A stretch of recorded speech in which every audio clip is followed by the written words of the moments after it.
This episode is brought to you by Progressive Insurance.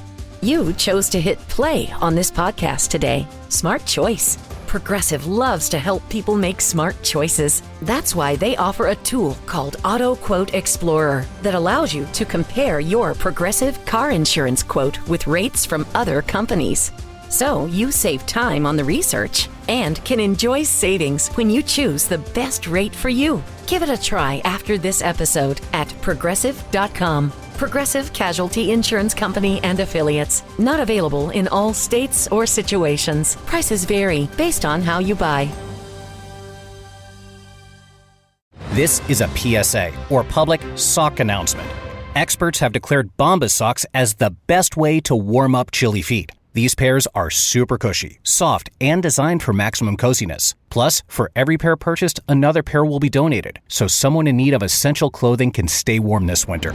Go to bombas.com/listen and use code LISTEN for 20% off your first purchase. That's BOMBAS.com/listen and use code LISTEN at checkout.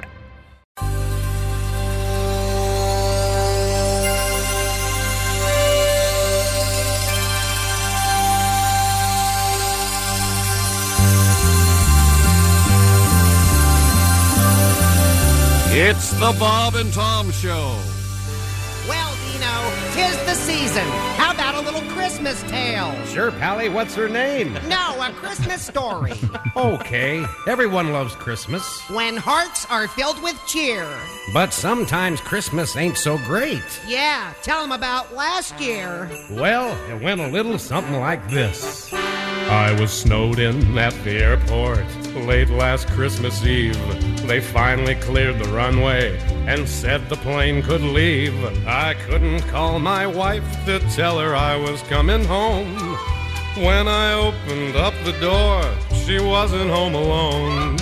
Was Santa coming down the chimney, Dino? Well, not exactly. She and Bob the mailman were naked on the floor. Oh. And it was very plain to see what they were naked for. She asked me to forgive her, but this was my reply. Let's stand under the mistletoe, and you can kiss my ass goodbye. Bye, then. You can kiss my ass goodbye. Smooch it. Baby, don't be shy. Light the Christmas tree. Oh, yeah. Then pucker up for me. You can skip the pumpkin pie. Give my derriere a try. Let's stand under the mistletoe when you can kiss my ass goodbye. Well, that was last year, but since I left my wife, things have really changed. That's right, Dino. Let's tell them about it. Okay, Pally. Now every day is Christmas. I'm jolly as can be. Your girlfriend's got big knockers, and you won the lottery. So if your wife is cheating, don't bother asking why. Just say, let's stand under the mistletoe. And you can kiss my ass goodbye. You little ho-ho-ho. You can kiss my ass goodbye. Lick your lips. Baby, don't you cry. Oh, kiss me one more time. Where the sun don't shine. Baby, hold your head up high. Hi, then, ho. Here's mud in your eye. Oh, just pucker up and let one go. I'll drop my drawers and bend down low. Let's stand under the mistletoe when you can kiss my ass goodbye. And be sure to make it a French kiss. Now that's what I call tongue-in-cheek, Pally. Dingle bells, wow, Ivan. Always just take it to the next step.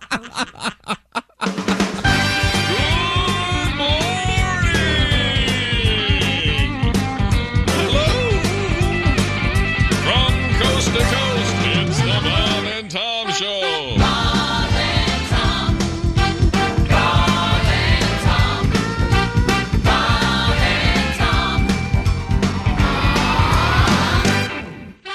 portions of the upcoming program have been pre-recorded, meaning they've already happened. And they're about to happen again. So where was it? Oh yeah. Ladies and gentlemen, we're glad to have you here. It's the Bob and Tom Show.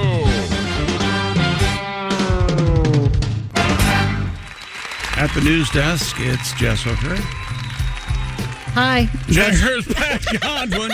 Hello. Sorry to bother you. I never know if it's the one where you just say every name and then we don't say anything. Okay. I need to know when it's call and respond. Okay. Jess, I thought you... this is Josh here. I thought you also...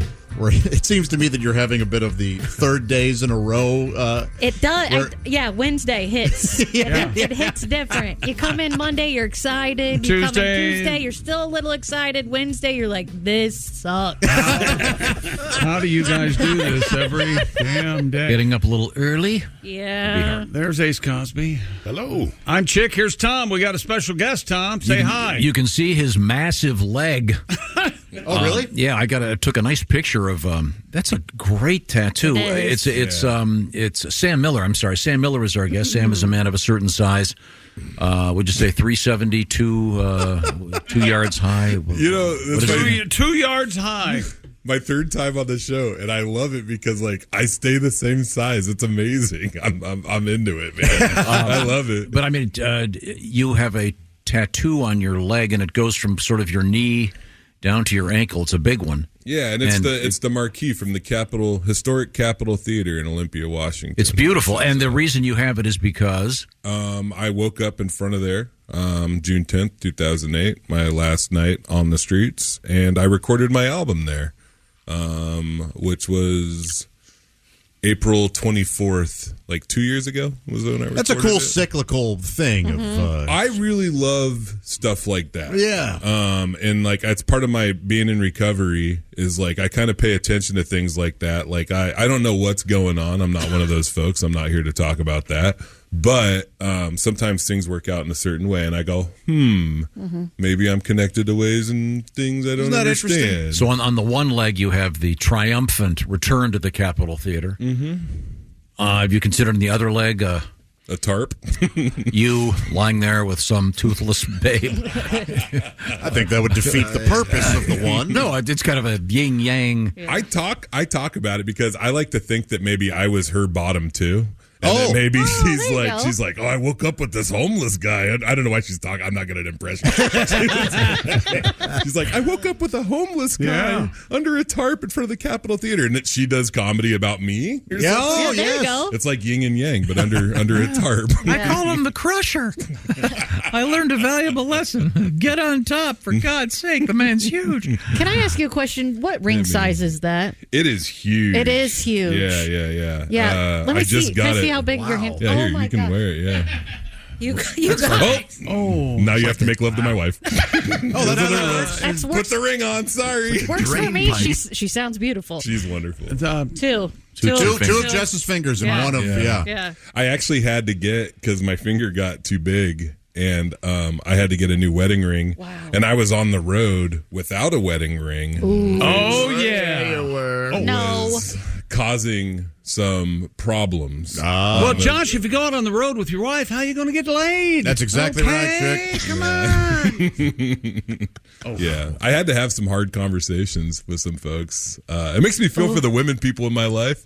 Getting a little harassed after shows, I have women come up to my merch table, and they'll have their chest out, and they'll be like, "Do you got anything that'll fit these?" And I'm like, yeah, I got all sizes. Right. Size inclusive. Yeah. It's funny. As much as I'm this crazy dude who used to do meth, I was raised Catholic, and I'm kind of by the book. Yeah, all right, yeah. I don't get too wild. Yeah. In the bedroom. Well, and you're in love with your wife. I am. Yeah. I am. Chick always said when he was on the road that no one is angrier than a woman who's been rejected, especially in those. If you're not flirting back, you're going to get your ass kicked somehow. I can tell you that. I can't figure out if people are flirting with me. I just think everybody's an idiot like me, and we're all just trying to figure it out. Yeah, we're just talking. We're just hanging out. Yeah, you don't know they're laying it down. I don't know. I don't understand. Do you want me to hold your shirt or wipe off the table with it? Yeah, and it's also strange, too, because, I was homeless for so long, and it's not like people were, chasing me. A lot of women knew, and they were not interested. Yeah. Like they weren't chasing you, they were shooing you. yeah. Get out of here. What do they call? What do they call? Like they call groupies hockey puck bunnies. Right? Oh, sure, yeah. Every sect has their groupies. Baseball so what do they call? It's called chuckle. Yeah, comedians have chuckle. Oh, yeah, chuckle Yeah. effers, yeah. What is that? Chuck holes? No, chuckle. Like chuckle laughing. Yeah. Chuckle. Chuckle C's? What? Chuckle F. No, F. I like the way F. Tom did Oh. it. Chuckle. Oh, I see. Yeah. I didn't put that together. So are you asking if... That's what I didn't know. No, I was asked. Pat answered my question before I asked it. What do they call it in the comedian world? Oh, I thought you were going to ask in the homeless world. Oh, okay. What do you call homeless groupies? I don't know if there's a... like hobo... Hang in there. I don't know what you say to them. So what are you asking? I mean, are you suggesting that there are women who are attracted to homeless men? I was not. I was talking about the comedian world. Josh said that maybe there are women and who there are absolutely yes, like bum effers. Yeah, there you go. Well, there are women out there who are compassionate and sure. Well, I'm not sure if that is true. If they really want there it. is that. It's the sexual realm that they're exploring. I think Ace is talking about like the rescuers, the women who always think they're going to be able to fix them. Try to change them or help them. That always works. There was always women that tried to fix me, and they always wound up very, very upset. Yeah. Because I would play along too. I'd be like, "Yeah, I think I am doing better.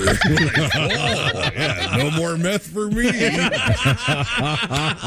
I think I've had enough." Yeah, you're different than the other 4 women that have done this same pattern. So that was your drug of choice? Yeah. And I met my wife when I was 4 months sober, and I was still homeless when I met her. And I was like, but at that point I was like couch surfing, So like technically I didn't have a house, but I was working it out, and yeah. And I was honest with her though. I didn't, a lot of times I wouldn't tell him. Because I'd be at the bar, it'd be last call, and I'd be, scanning the room, being like, any takers? Look how big I am, because women like that. Sure. And, man, it was sad because it wasn't a thing. It wasn't just about, like, sex. It was like, man, I had, like, a roof fetish, I'd be like, oh, God. Let's go, man. Well, good for you. God bless you, Sam, and we're certainly proud of you, and I hope you're proud of yourself for all the work you've done. I am. It's been 15 years. Oh, that's great. June 10th will be 16 years sober. So, yeah. Would you bring a suitcase over to their house from the bar? Or? No, I didn't really have. I had a backpack. But usually I'd stash my stuff at like the campsite or in my car. I lived in a car for a while. I lived in a Chevy Celebrity, which I always thought was kind of nice. Some irony there. Yeah, some irony there. I see. We're talking with comedian Sam Miller. Once again, Sam's at Steve's Hot Dog, St. Louis, Missouri tonight, and then Thursday through Saturday at Four Shays in Wichita, Kansas. Let's get back to the news desk if we missed anything. An animal sanctuary in Rhode Island threw a birthday party for their 17-year-old duck. Is that right? Yes, according to the Newport Buzz, staff and volunteers at West Place Animal Sanctuary organized the birthday bash for Erna, a rescued cresting Peking duck. Peking duck. Delicious. Corn sauce. Isn't Peking duck after you've cooked it? No, that's the type of duck it is. It is? Yeah, it's not the dish. Oh. I'm with Tom. I always thought Peking duck was the dish. No. Okay. That's old for a duck. That is. I would have thought so too. Yeah. I don't know what the life expectancy is, but festivities included artwork, decorations, heartfelt songs, and a birthday cake adorned with Ernest's favorite treat, blueberries. Is that right? That's sweet. That is like an old duck thing. It's like, blueberries, quack. Duck stuffed with blueberries. The event was also streamed live on social media. Wendy Taylor, the sanctuary's founder and director, said... And town lunatic. Since the inception of West Place in 2007, Erna has been a constant source of inspiration and joy.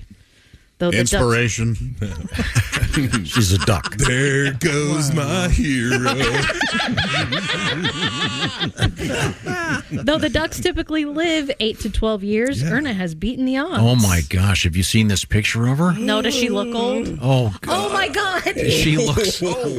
That looks like an old lady that lives in my neighborhood. It looks like if an old lady were a duck, Yes. or vice versa. She has this sort of Harpo Marx hair thing going, and clearly blind. She looks like a cataract or something. Missing parts of her beak. Cataract to hell. Look at that. Hey, good morning and welcome to the Best of the Bob and Tom Show here for a Friday morning. This is Christopher in the Bob and Tom Studios. Coming up on the show today, the Electric Amish plus Jeff Oskey, Ian Bagg, Frank Caliendo, Dusty Slay, and lots more. But coming up next, farting stops a plane. You'll hear that in just a few minutes here on the Bob and Tom Show.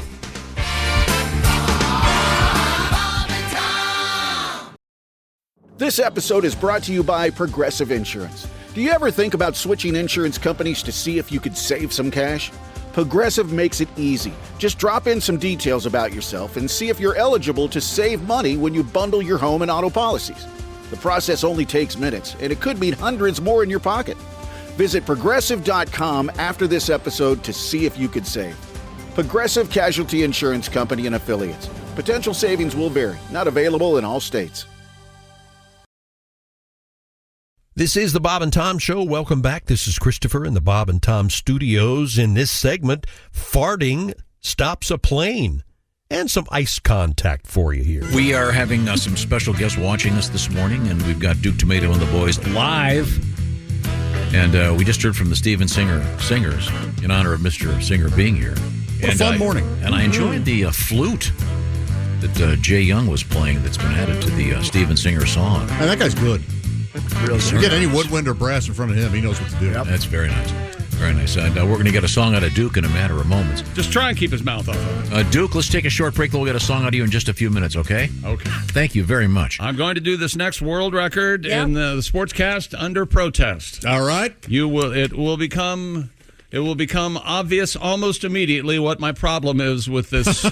There are many, many problems with this world record. Okay. Here we go. Stupid world record. A Polish woman. Yes. Has broken the Guinness World Record for the longest duration full body contact with ice. Hang on. I'm going to get it. We're going to hang on. Yeah. I'm going to get it. Katazinia? Yeah. No, it's but I don't feel anything. Yes. No, it's Katarzynia. There's an R there. Yeah. Jakubowska. The J is pronounced like a Y. Stood submerged to her neck. Katarzynia Jakubowska. Stood submerged to her neck in ice for 3 hours, 6 minutes, and 45 seconds to achieve the record. Yes. Her husband's name is Dick Kazinia. Steven, behave yourself. I'm just reporting to the story. What was her name? Kate Kazinia. It is Katarzynia. That's a little known fact in that Dick news Kazinia. story. Well, thank you for adding to that. According to Guinness, this record has only been achieved by men in the past. Good for her. The male record is held by, for the love of God.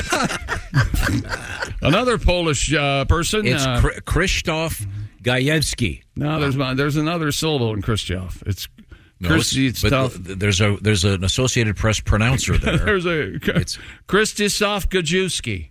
Okay, all right. Gajewski. Kajewski? Gajewski. Y-E-V. Gajewski. You know, maybe there's a J in it. Maybe yes, that's the J. A Y and Police. Police? That's the official language, please. Really? Police Navidad. Police Navidad. So, this lady is essentially standing in ice water. Yeah, that sounds tough. Just her face sticking out. And she's, by the way, she is extremely attractive. Well, that makes it not overweight at all, right? Well, and she was. Well, he can't see because she's only from her neck. Yeah. But she was tested for both performance enhancing drugs and having witch's boobs. Oh yeah, those can get real cold. and the tin bra. Yeah. She was wearing a tin bra. Yeah, and her husband Dick goes in you. Why? Oh, it's plural now. Oh, sorry. The Dick goes in you. She's very accommodating. What is that? DVDA? Or? Hey. Why are witches' boobs so cold? I don't know. Aren't they swinging over a bubbling cauldron most of the time? I think that some of that steam I wonder would heat him up. where that came from. You'll have to look into that. All right. Why don't you get back to us? And isn't there a brass monkey involved in that thing? Brass monkey, that funky monkey? Isn't there temperature related to a brass monkey's? Yeah. Some yard art that is a brass monkey, and he has testicles, and if it reaches a certain no, like they if go it up, reaches a certain air temperature, the testicles fall off the monkey. They do? Yes, no, yes. I hope so. That absolutely exists. I think I saw it in like a Sky Mall catalog. I think I'm looking that up. That was on Shark Tank, wasn't it? Is there some kind of witches? for those reasons, I think Lori went ahead. I have my golden ticket just for you. Yeah. So in any that event, happens. So why don't they have a witch with a tin bra you can put out in your yard? Who knows? In any event, this lady has the world record, so congratulations. Look up decorative monkey testicles. I am. There's tons of monkeys. Wouldn't there be a danger that you would die standing in ice water for 3 hours? I would think. I'm sure she was 3 hours, regulated. Yeah. They were regulating something while she was doing it. Regulators, mount up. But how would they do that? That would, well. I thought they didn't allow records where you could potentially die. No, that's not the case at all. Guinness is taking names. Do you remember the one a couple of years ago? They love cheating death. Do you remember the world? They were having the world sauna competition. And it's they had to quit doing that one. Well, that's because one of the guy. Well, the guy that won, he kind of won. Yeah, he died. Didn't he? He cooked his liver. He was still in there. Yeah. Remember this? Yes. The guy literally baked. Yeah. No, you can't. You don't win if you die. Oh, you have to be breathing. Yeah, I think you have to be alive. You lose. Okay, well, this is just the opposite. Okay. Any update on the brass monkey decorative yard art? I'm somebody's going to make this for me. I know that. So you made that up. Okay. Well, let's pretty good lie though, wasn't it? Is that sports? Yes, that's sports. Okay. Thank you very much. Next. This is what you farted for. Where we go, whatever you do, always be a good sport. Christy. A Reddit user going viral after claiming their flight was delayed due to a passenger's excessive flatulence? Yep. The alleged incident occurred on an American Airlines flight. It wasn't me this time. From Phoenix to Austin. Following the boarding process, they overheard a man loudly say, quote, "You thought that was rude. Well, what about this smell?" And farted. Yeah. He's letting him have it. Apparently, I was reading about this. Can I finish? The guy, this all started, I guess, this is one of my pet peeves. The people got on the plane with a bunch of food, and the food really stunk.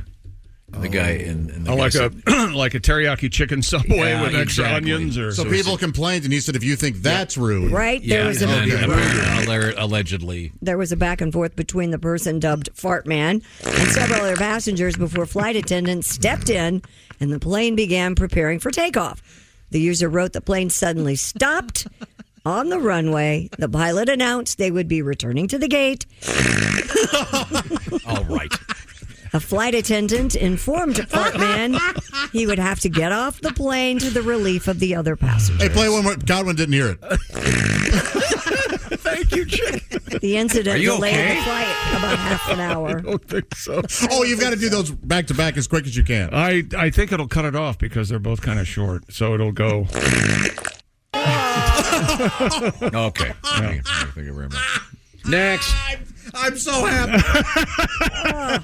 I wonder if the masks would come down. Is that no? I don't think that. Unfortunately, are those triggered by? I think just the lack of oxygen. Yeah. Oh, okay. Not smell. Got a couple technical questions. As it happens, we do happen to have Steven Singer in the studio with us from IHateStevenSinger.com because Mr. Singer is not just a professional jeweler. He is a newsmaker. Made the news last week when you made I guess a proposal, if you will, to Taylor Swift and her boyfriend, Mr. Kelsey, that you suggested the possibility of a ring that you have designed and actually possess that is worth $1 million. Correct. Got a letter. Okay. Now, first of all, I'm not all that conversant with the language of jewelry. Yeah, we've noticed. Although in my day, you've purchased some. Probably purchased some. The point being, You mentioned the side diamonds on the diamond engagement ring. Is that Yes. right? This particular one we designed has a one main stone and two side stones that match it. Right. Okay. Now, for me, a side stone would be like Mick Taylor. Right. The Rolling Stones. That is silly. Chuck Leavell. But got this letter, Stephen. It says, Mr. Singer may want to upgrade those side diamonds because apparently the ring should cost 3 months' salary. Travis makes $14.3 million a year just from the NFL. That doesn't include all his side endorsements. Ooh. So now, what is that whole thing about the so many months? What is that? Where did it come from? You want the truth or the publicity story? I want a big lie. Well, give me the truth. Give me the myth and then the truth. De Beers, who used to control 80% of the world's rough diamonds, made up an advertising slogan that you should spend 2 months' salary should be that should be your guide. So whatever 2 months' salary, They just made that up. spent. It was just made up. It's like advertising agents in the 50s and 60s said breakfast most important meal of the day. It's complete nonsense. It's just an advertising myth that they made up and based on people that used to work on a farm 2 and months things salary. like that. So the 2 months salary, Breakfast is important and the female orgasm. All myths. Hey, whoa. Well, not all those, but just some of them. But yes. So it's a fine guide, and if you use that, then Taylor Swift would have to spend like 10 times this. I mean, it's I think she made over $1 billion or something like that. Well, she doesn't buy her own engagement ring, so you have it's the to be guy's salary, right? The guy's well, salary. even his salary would be right. We'd have to go up to this is downsizing for her, but yeah, that's true. But she doesn't That's like true. gaudy. That'd be gaudy. Yeah, there comes a point where enough is enough. Right. It's really the thought that counts, right? Sure. Now, this is right up there with That's not Adele's ring and J-Lo's ring. Apparently, and all that it's type of not the stuff. thought that counts. Well, what is it? Because, Christy, you were saying that most women would be upset if they were given an engagement ring that what the man acquired for free. Well, So you it's gotta not the thought, You it's gotta the have money. You got to have some. Women want it something to in the hurt a little game. bit. Yeah. you have time to squeeze in another quick news story, Christy. What do you got? A man who paid more than $15,000 to transform himself into a dog has opened up about being sad about the misconception around him becoming a dog. The man from Japan calls himself Toko. He says he has spent a staggering 2 million yen, or about $15,000, on a full-size human collie costume so he could look like his favorite breed of canine and fulfill his lifelong ambition of becoming a dog. Really? However, Toko has shared the reality behind that journey, admitting that he gets upset when trolls judge him. He says he feared coming out in real life because of the reaction he gets and said, quote, "I rarely tell my friends because I'm afraid they will think I'm weird." No, we've just posted a photograph of That this is guy. something. It's very realistic. It looks like a stuffed collie.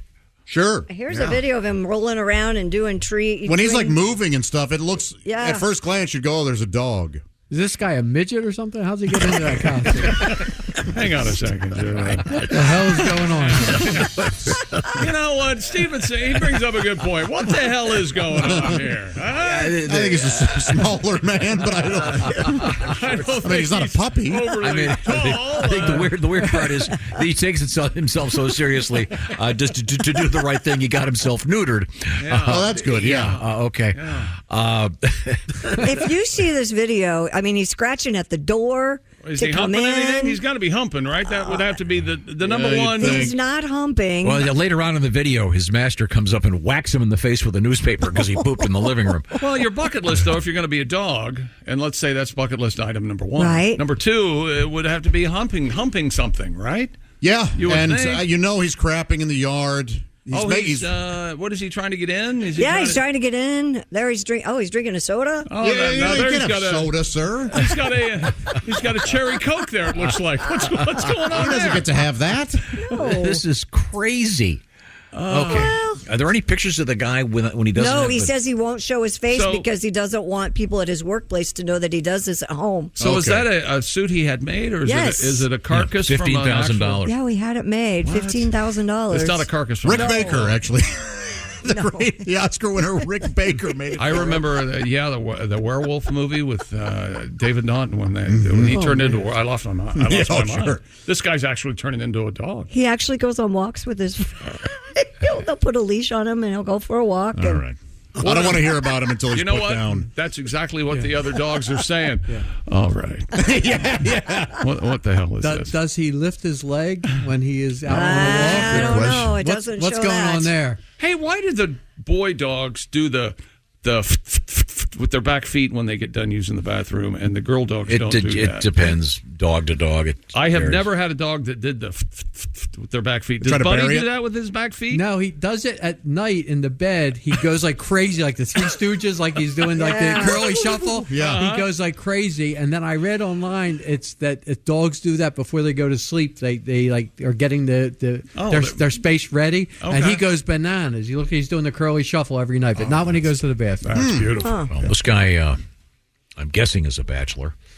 I don't know. I would. It doesn't go into that, but I would. Look, you're assume. going to be judged, sir. You just got to not worry about it. Yeah. Just shake it off, like when you're wet. Speaking of dogs, do you ever wonder what your dog likes to watch on television? No, never. I'm certain of they like exactly what I like. Well, according to a study published recently in the journal Applied Animal Behavior Science, dogs are most engaged when watching videos that feature other dogs, other animals. Exactly. Isn't there a scene in the fabulous movie Scrooge where Robert Mitchum plays the TV executive? Yeah. And he tells Bill Murray, you know what we need to do? We've got the numbers back. There's an amazing number of cats watching television. Yes. What we need is a private detective with a ball of string that he holds. Maybe that's his gimmick, he says. That's Yes. his gimmick. Yeah. So he holds it in front of the TV. So he insists that they put mice in the Christmas Carol. so cats will watch. And then it cuts to a shot of a mouse in the Christmas Carol. And the cat's going crazy. And he's like, see? It proves his point. There you go. Home run. This study is part of an overall effort to develop better ways to check canine vision, which we talked about yesterday, I believe, which researchers say is sorely lacking in veterinary medicine. My dogs go ballistic when other animals come on the television. Really? They'll jump at the TV. It's incredible. Yes. Wow. Mine do not care. But then I have another dog, the boy dog, likes to watch football. He'll follow the game. And My cat likes to watch hockey. Yeah. She just loves how the puck goes Yeah, I think around. they and like the people her head moving moves. around. Well, now, Yeah. if you have a girl pet, they're going to like to watch the cheerleaders and whatever Really? sport you're watching, not the actual sport. That's right. Yeah. They look for what they are. My They boy can dog, identify with the cheerleaders. my boy dogs, right now, I've got the two girl dogs and the boy dog. My boy dog likes to watch soap operas. Really? Oh, yeah? Because of all the bitches. Did you hear the way you put some stank on Coming up next on the Bob and Tom Show, we'll discover some rejected license plates in case you're looking for a new one. This is the Bob and Tom Show.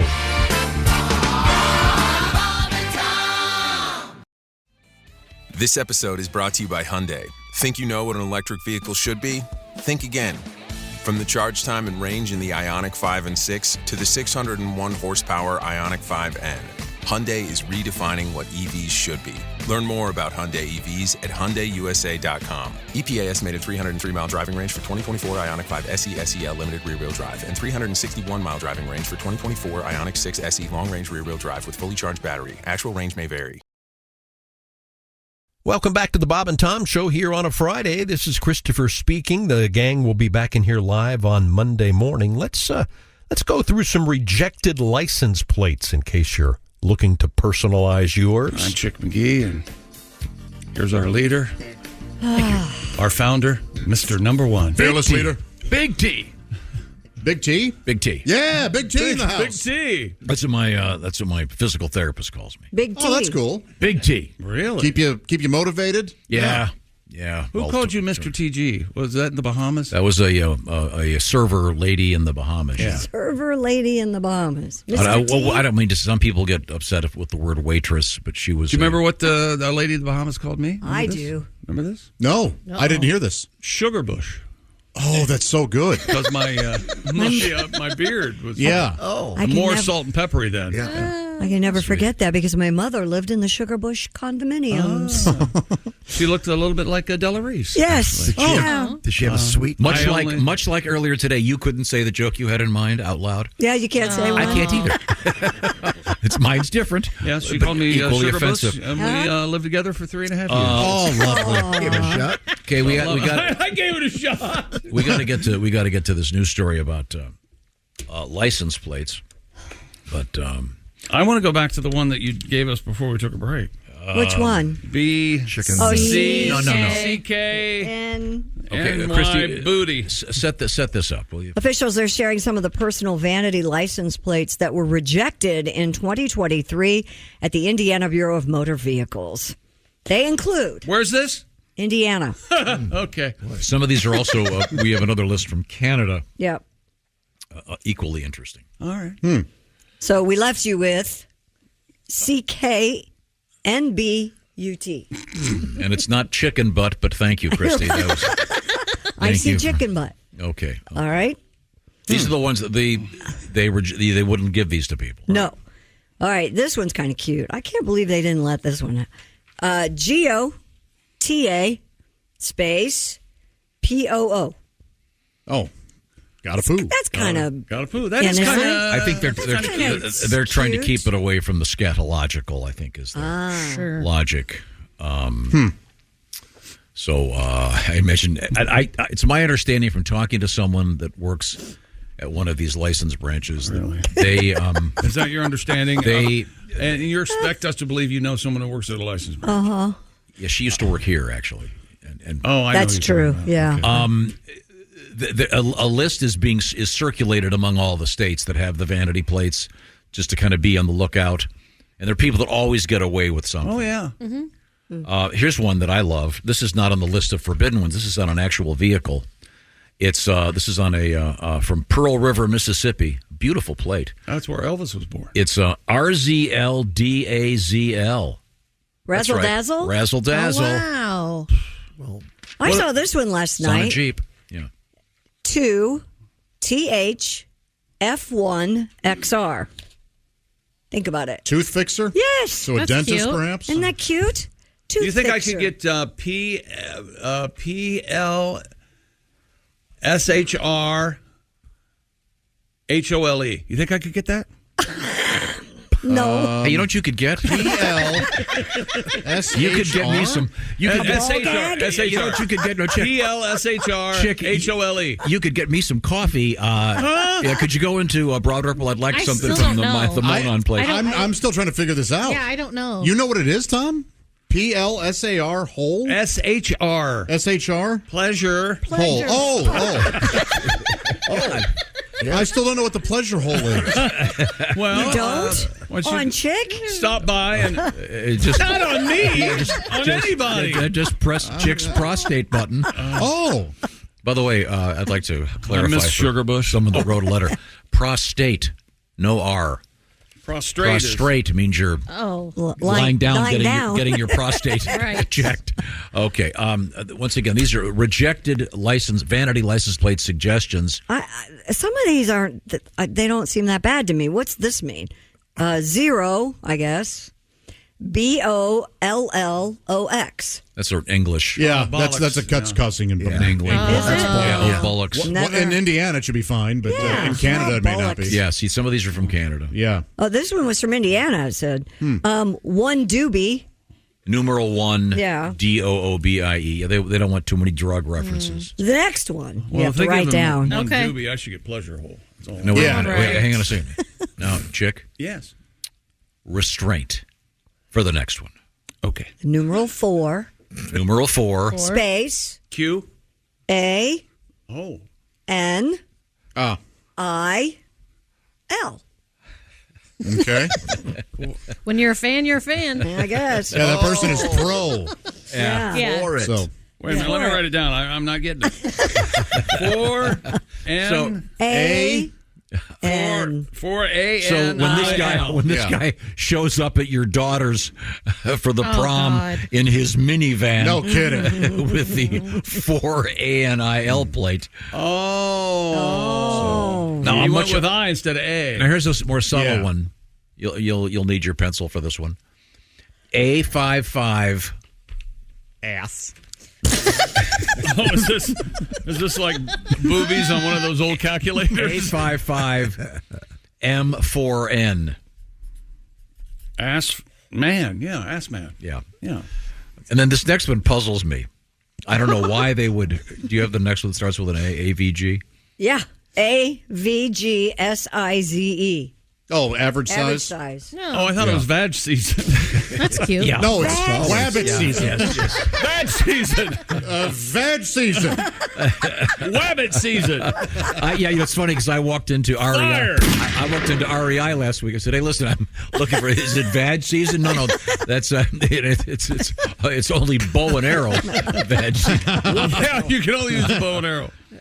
Now this next one is average size should go. That's average size seems okay. Lighten up. I bet they thought it meant penis. Yeah. I bet they thought it meant vag size. No, I bet they Yes. meant. I said that's why I got it. This next one is tricky. It's a letter B. Booty hole. Letter B, numeral 1. Oh. Letters GTTYS. Go ahead. Go ahead, Sure. big mouth. It's okay. Don't encourage him. The one looks much like a capital I's, and I wish you'd shut up. Be careful. Okay, the next one, I can see this one. There, look at this one. Now that guy means business. The vanity plate really is just Iddies, IDDIES. That's but he funny. has, is it a Tennessee? No, I Something think like it's that. a Taylor University. maybe? Yes. Oh, okay. Sure. Yeah. Which is a Christian Christian's university. cool. College, yeah. This guy rolls up in my driveway for my Christmas party. It's going to be a great party. Yeah. That guy knows what he's doing. That can't be real. Yeah. Well, it's look. it certainly looks real. Sure looks real. There's a guy in my neighborhood that just says dumper across the back of his. I have a picture on my phone and it just says dumper. Wow. Now that got by. So yeah, I don't know what he does. Okay, here's one. There'll be no speaking after I read this one. Are we clear on this? Yes, sir. FUXU numeral 2. I can't figure that one out. Yeah, I don't see anything wrong with that. No, that's fine. Wow. Yeah, they rejected that one. yeah, I understand that one. How in the hell would that ever get by? This one didn't get by. Letter C, space, WORD. Oh, C-word, yeah. Now, this one's a little... I like this one. Are there boats out there that are named C-word, Yep. S-E-A? Oh, yeah. NCL has a C word. Right? Yeah, SEA. Yeah. Classy. You're going to spend $1 million on a cruise beautiful ship, yeah. vessel and name it. C-word. How about this one? BIG Big space space. PEEN. Maybe it was maybe the guy has a large ball peen hammer. Maybe. A large Big Pen. Here comes old Big Peen. Yo, Big Peen. Titties is here. That's Titties. Iddies. That's Iddies. He goes to Taylor, you fool. He's studying to be I'm a sorry, reverend. Iddies, Big Peen. Okay. Oh, there's more. Oh, yeah. Oh, goody. There are more. You think they'd let me put my last name on a license plate? No. I bet not. they would question it. Yeah. Hooker. I can't do an NFL jersey. That's such, Even though such there a bummer. are, I think, Fair three- Hooker was an NFL player. Yep. Yeah. There are like 3 or 4 hookers playing right now in the NFL. Yeah, it has to be team specific. Do you think they'd give you those. J Hooker? I don't know. I don't. Yeah. I haven't tried that. How about BJ Hooker? Wasn't that William Shatner? BJ Hooker, No, I think it $5 was, sign. Heather Locklear. That's all she got on the job. On the job. Did I say Here's job? one that used to be a bit of ours. MR Mr. space FISTR. Oh, Hey! Mr. Fister. Yeah, wait, I feel like a part's been cut out. It's been a longer. It's like hearing shave and a haircut, not the second part. Yeah. Are we allowed to play Mr. Fister anymore? I don't think We're so. allowed to do whatever we want once. You know, my dad always used to tell me that. Nothing's against the law if you don't get caught. Yeah. I don't get this one. Okay. RIZZLER. What's wrong with Rizzler? Rizzler? Yeah. RIZZ. I don't get it either. Is it That's Riz like for charisma, right? Yeah, Didn't we learn that? Uh-huh. Yeah, but why Riz is- means charismatic. Why is Rizzler bad? Is it Jizzler could be. I was going to say, Yeah. is that, Well, is that a Jizzler, yeah. typo? Well, you change any one letter, yeah. The Batman You know how character. I tell you- Yeah, if you had hit city, you know. I mean, Remember I told you any joke that ends in hat, I just start laughing. Yes. Almost the same with the word guzzler. I kind of like guzzler. I bet you do. The Canadians Guzzler. are really bizarre. Canadians are out of their minds. Oh, man. It's that cold. They can't help it. You know. Okay, here we go. These are from Canada. Okay. YSO space SLO. Why so slow? What's wrong with that? Nothing. What? They don't allow that? Nope. How about I get something? Rejected. How about I get something for figuring that out so fast? Yeah, you did. You did. How about a free pass from the rest of the show? You can go home. Wow. Don't you dare Here's take another off. one. No, you should. You know what? If you have any balls at all, You go home. You walk out of here and get in your car. Yeah. We have more of the Bob and Tom Show on the way. Old Barbie checks in next hour, plus comedian Dusty Slay. But next, it's a busy day. You'll hear that coming up in just a few minutes here on the Bob and Tom Show.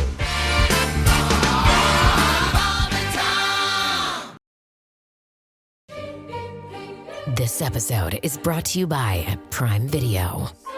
In the small town of Holland, Michigan, nothing is ever what it seems. Behind the tulip festivals and pretty houses lay dark secrets that threaten to tear a marriage apart. Nicole Kidman stars in this darkly twisted thriller about a wife and mother whose quest to uncover her husband's secrets may get her more than she bargained for. Holland, streaming on Prime Video March 27th. Welcome back to the Bob and Tom Show. This is Christopher in the Bob and Tom Studios. Hope you're having a good morning this morning. Coming up, it's a busy day, and Chick is going to cuss. Hello. How are you? Today's the day I'm cussing live on the air. Oh, this is exciting. Sure, I've done it before, but I've never called my shot. And here we What are. word are you going to use? You keep talking. I'll let everyone guess. How about that? What do you think about that one? Well, that shirt you got, wonkers. Hi, welcome to the Bob and Tom Show. I think that shirt looks great on you. There's no buttons. How do you get into it? There's no buttons. There's no zipper. There's no nothing. How do you get it off? Pull Is it the over your key. head. It's a blouse. You're a blouse. Okay. It's gonna be one of those Why days. don't you go out in the parking lot and work on your window in your car? How about that? Is it still broken, yes or no? That's all I want out of you right now, a yes or a no. No, You lied. it's not broken. But there's no window there. You've got laundry plastic on your back. It's unbelievable. I'm going to strangle Likes him. it. Welcome He to doesn't the Bob like and it. Tom Car Show. smelling man a little alone. moldy? I have offered you can drive my Suburban. I'd rather drive with a BMW. Oh, yeah, I bet you would. Well, that's not going to happen. Thank you, Tom. I have standards. I can barely drive that He thing. must It's so like it. complicated. He likes it. I like the way the wind blows through the car. Hi, degrees. welcome to the Bob and Tom Show. It's a very special day. I lack the capacity to explain it. Tom does, and he will in a moment. There's I once Christy. drove a car that you had to have a pair of channel locks to steer. That's safe. Well, it was for a brief period of time. It's a long story. You ever had a car you had to start with a screwdriver? No. That was really cool because it would spark. When I used to Oh, boost my them, I know gosh. about that. When I used to boost the cars, when Josh and I worked in that car boosting gang, remember that? I do not remember. Hey, there's Pat Godwin. Hey, Chick. There's did I say hi to Christy Lee at the news You desk? did. Okay, there's Josh. You look Arnold. really Hello. nice today, Chris. There's, Thank you. I got dressed up for company. Ace Cosby. Hey. I'm Chick. Here's Tom. Why is today special, Tom? Well, we have a nice crowd through. If you go kind of around the corner in the building here, Duke Tomato and the Power Trio with the Bob and Tom horns, we like to call them, the brass to mouth horn section. They're joining us this morning. Also, we have the Steven Singer Singers, and we're actually going to have Steven Singer himself as our special guest in the house. And right. there's going to be a Steven Singer quiz, which he is not aware of. Oh, so Quiz about himself? no, about singers. Well, that makes sense. Or we could do Famous Stevens if you want to do a little research. That's all coming up. And we're going to have a special edition of News We Failed to Mention with Jeff Oskey. how about that? Let's do that. You type Steven into Google. What's the first one that comes up? Stephen Van Zandt. No. Stephen Crane? Steven Universe. Is that a Stephen Crane. The red badge of courage. That's right. We slipped into a time warp. It's 1910. It starts No. with a C. What's this? Is there a Stephen Stephen Lawrence. A? Steven Universe is looks like a cartoon show that's very popular. Did you spell it with a Stephen with a V or with a PH? Spelled Oh, it with a God. son of a mother. Steven, the way Steven Singer spells it. The first one that comes up in that way is Steven Spielberg. Oh, of course. Yeah. There you go. And Steven Furtick? Who's Steven Furtick? Anybody? I have no idea. I don't know either. Wow. How about Stephen A. Smith? Oh, That's that- pH. That's pH, Stephen. That's not Because he's such an acid man. pH. His Oh, pH yes, is- yes, pH indeed. is Yeah. off. He's got an acidic wit. Let's be. I'm in the room, and I don't know what he's talking about. Well, no, Stephen A. Smith. I love Stephen A. Smith. He's incredibly pissed every day about something. Yep. Has he ever had a? Has he ever, Stephen A. Smith ever had a day where he goes, "Yeah, things are pretty good." Yeah. See, here's the thing. NBA, everybody's having fun. You're saying that? Yeah, shut up. Now the point is, Now, if you go PH instead of V for Stephen, the first PH is Stephen Hawking. Okay. And then King's got to be in there. You got Stephen A. Smith second. Stephen King's third. And then some people I don't. Stephen Crane. Stephen Crane. Stephen first. Not in there. Stephen Colbert comes up. Stephen First is the guy from Animal House? Yes. And St. Nelson. Well, there's an interesting story about Stephen First. He delivered pizzas, and he put his picture in the pizza box, and he delivered. That's how he got jobs at Acme. Hey, while you've got that open, look under A-hole. I think there's What is going on there's a new today? picture of Hang you on a there. second. Let me look. A-hole. Yeah, there should be a picture of you bitching. Oh, my God, it's my camera. It's on now. Hello. Stephen First was in here. Here we go. It's the same story I just told. Yep. It's a great story. He was a young actor trying to get gigs, and he would deliver pizzas. He put his I don't know what his to do. photo in there. I don't know if I should pretend to listen to him or. Ladies and gentlemen, our show just finally ate itself. I think it's a great story, and he's now deceased, thanks to you. Yeah, who isn't? Okay, line up. Well, let's That's see the kind of now. mood I'm in. All right. Such and such is sick. Tough. Why don't you Tough it out. Tell you, why don't you try walking down our front steps? If it ices up a little bit, it'll probably kill you. Walk it out. Now, you mentioned the fact that today's the day you're going to curse. Yes. But you're going to call your shot? I'm saying I'm going to curse. See, unlike this, here's an example of what can happen on the radio when you get a little too relaxed. Hard to believe guy wrote that. Wrote me and Julio down by the schoolyard or whatever the That's bullshit. Oh, no. Remember the days of the old schoolyard. That was it. Okay. The reason that's funny is that like 10 seconds after I said it, I realized I'd said it. It went on forever. Yeah, you really first- did. What were you commenting on? What was it? Me and Julio? Cat Stevens or something. Me and Julio. Oh no, I think it was No, Cat. Paul. It was There's a Paul Simon down in the song. old schoolyard. Yeah, you don't like Paul Simon, do you? I don't like Paul Simon. I don't Yeah. care for his ways. You don't like Paul Simon's music? Some a- of it. You can quite take a- it. Are you right? Am I right? You can take it or leave it. Yeah. Yeah. I could live without "You Can Call Me Al." Big fan of I most love of it. I love Yeah. it, yeah. Most of it is pretty good. I don't seek it out. Okay, but here's your comment one more time. Hard to believe guy wrote that. Wrote me and Julio down by the schoolyard or whatever the That's bullshit. Oh, no. Remember the days of the old schoolyard. That was it. Yes, yeah, you were trying to Cat Stevens, bring yeah. up a Cat Stevens reference when you tripped over your tongue. I didn't trip over my tongue. It was pretty plain what I was saying. You forgot what you were doing here. This came up. Do you guys have the music service, Spotify and Apple Music and all that kind Yes. of? This Spotify. If you put a playlist together, it puts it throws songs that you might like into your playlist. Did you know course, that? yeah. There is a didn't know feature for that. that. Yeah, Yeah, it's crazy. Well, this last night, I'm driving to dinner last night, and this song comes on. Led Oh Zeppelin. yeah. You'd think, wouldn't you? I'll give you, 35 seconds to tell me who this is. I'm going to go Pearl Jam. No. Boy, it sounds just It's like Led somebody. Zeppelin. It's somebody that I have been. You shut up. You can't guess. Dolly Parton. It's not Dolly Parton. It's somebody I have said I would never listen to. I don't care for them. I don't care for their ways. If you'd shut up, I could hear who was singing.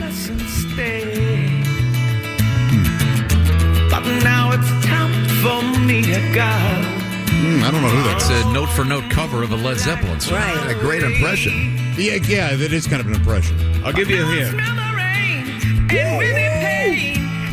Train? Train. Oh, that's Kidding me. interesting. Yeah, Matt Moynihan sounds like that? that guy can sing. They've always done Zeppelin covers. This is a whole album of Zeppelin covers. But it's damn. note for note. Shut up! Okay, enough. Oh, we get it. Yeah, that's good. Real They good. sound real good. Yeah, they do. Real good singing. They didn't really do an interpretation of it. They're just playing it note for dead note. on, right? Right. It does seem dead on, but it's good. Isn't that why you cover a song? No, you want to really. give it your own spin.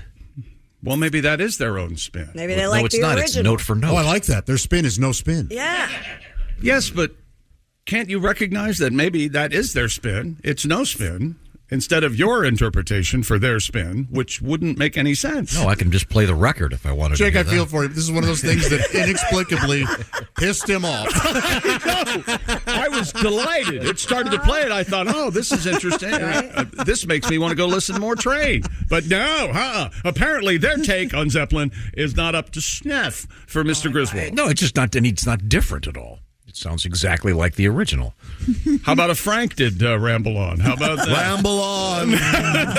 Yeah. Oh, God. Who did we have when on? you talk, you ramble on. Ramble. We had some...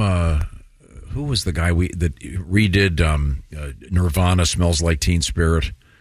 I don't remember that. We that had him takes on a lot of balls. We had him on the air. Richard Cheese guy? It was really... It was real... I'm sorry, I can't... One of the sort of crooners. Can you think of anyone's take on someone else's music that you care for? Yeah. Joe Cocker, with little help from my friends, one of the few people to cover the Beatles and make it better. Yeah. Better. That is better. Oh, my God. That's Better. genius. Yeah, absolutely. All right. What else is happening over there? We've got one of these. Stupid world record. The tourist attraction called Jumbo Jump. Yes? In Pakistan. Does anybody want to guess what this is? No. Men only. I hope I'll a guess cliff's that. not involved. I'm sure. I'm almost certain it's men only. Yes. Is a cliff involved? Or in this case, male children only. Oh. Jumbo Jump in Pakistan has broken the Guinness World Record for the largest inflatable bouncy castle. No way. The inflatable structure named Jumbo Castle measures 15,295.51 square feet and has a maximum capacity of 200 people at one time. Man. That's wild. You know, there's always that one kid who's 80 pounds heavier than the rest of the kids. It always lands on your kid when you go to those bouncy houses. Jesus. You know what I'm talking about. No. Yeah. There's always a rougher kid in those. Yeah, there should be a weight limit on those. It's not always You know, like El Gordo Jr.'s out there stomping on little kids trying to have fun. Tom, did your bouncy houses move with you? Yeah, I've got a bouncy house at my house. It's in the garage. I got to blow it up, though. It's not I'd like to blow it up. 15,000 square feet. But That's wild. that's cool. Yeah. How many stories? I think only the one. Oh, I see. They think you haven't perfected the multi-story. I'm going up to the second floor. We've got comedian Dusty Slay coming up for you in just a couple of minutes. Stand by. Come on back. This is the Bob and Tom Show.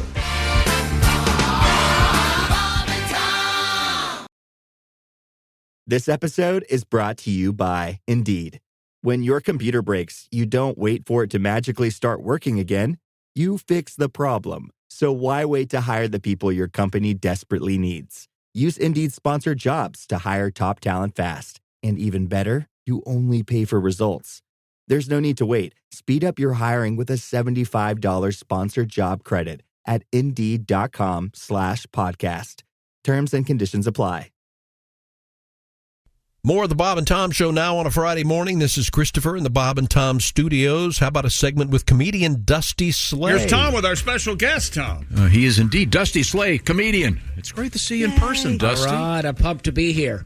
Now, I have a real dumb question. Is your real name Dusty? It is Dusty. Well, that's my, maybe not my government name. I don't like to tell people this, but my parents wrote a name down on the birth certificate, but they always called me Dusty, right? So I always say, regardless of what they wrote down, if they called me Dusty, isn't that my name? Yes. I think it is. It's what you answer to. Like, I don't know why they wrote down Dustin on the birth certificate and then never used it. Right. Even when I'm in trouble, they weren't like, Really? Dusty. Yeah, I've always been Dusty. I don't know what they were thinking. Well, that's great. But was it Dustin Hoffman? Was that the... Well, genesis of this? See, that's what they say. My dad says that I'm named after Dusty Rhodes. Oh, okay, yeah. That's cool. And my mom says I'm named after Dusty, a reoccurring character off a soap opera. I believe Dusty. Dallas, maybe. Okay. One of them. Wow. Somebody, that's what she said. I don't know. But again, both Dustys. Yeah. Not Dustins. Maybe they slipped up in the... Well, maybe they thought Dusty on your birth certificate didn't look professional enough, maybe, or... Maybe. I don't know. I can't... My dad's name's Guy, and my mom's name's Edna. So I feel like with names like that, you could go anywhere with it. You know what I mean? No. Guy and Edna. Yes. Now, you don't have to reveal this, but you are a family man now. I am a family man. Yeah, I have two kids. And when you named them, did you peruse family records, or did you go into just your favorite television shows? How did you decide on Well, names? I tried to, really think about it. I tried to give them some good names that they wouldn't be, stuck with some bad name their whole life. And I didn't try to get too cute with it. My daughter I named Daisy. Now, we liked that name, but we gave her a kind of a family middle name. And then my son, we went very normal with Samuel. Both such great names. Thank you. Yeah, I've got a Sam, and my niece is Daisy. All right. Is that right? Yeah. All right. I love that. Daisy and Poppy. But, I wanted to get real creative with my son's name. But then at the end of the day, I was like, let's just give him a normal name and let him live a normal life. Do you call him Samuel? We got all kind of cute names, Sammy is what we call him a lot. Mm-hmm. It's a lot of fun. I like a 2-syllable name. I don't know why I gave him, more of a 1-syllable name. I like a 2-syllable name. It rolls off. And you're still in the nickname phase? Yeah, I think so. I mean, he's 8 months. Sure, yeah. We're not. I call my 8-year-old Sispo. Okay. Sispo. Yeah. Mm-hmm. Her name is Hart. H-A-R-T. I don't know. Sispo. Do you know the origin of Sispo at all? Or? No, I just made it up. I call them both that. Is your other little girl Boomba? No, she's Sispo. I should start calling her. I think you should. I don't know where it came from. It just started years ago when they were little, and it just all of your kids had weird nicknames. Yeah, I always remember Rabbit Boy. Rabbit Boy. That was Sam when he was little. Yeah. Now you said that's a long nickname, Daisy, but I get it. And Poppy are your nieces. Yeah, you've met. Poppy. Was the flower motif on purpose?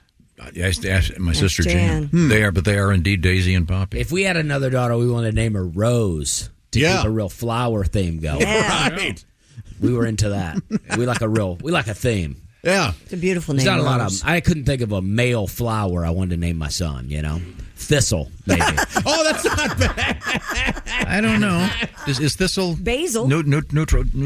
Yeah, Basil is. Basil. Yeah. And then you got your whole life. Is it Basil or Basil? Yeah. Is it Bella or What Bela? about Flytrap? Yeah, but Flytrap. That's a good one. Aren't But flowers both male and female at the same time?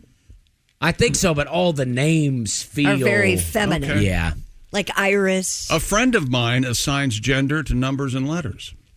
That's Yeah. Like a B is a boy and G is a girl? A is a girl. No, Oh. it's- What? C. Yep. Yeah, what's the C? A C is a boy. I'm going to say. It could go either way, couldn't it? Good numbers. Now, Dusty, do you have brothers and sisters? Yeah, I have two older sisters. We have the same mom, different dad, and then I have a younger sister. We have the same dad, different mom. So my younger sister not related to my older sisters. That's Okay. interesting. I always think that's fun. Yeah, it is.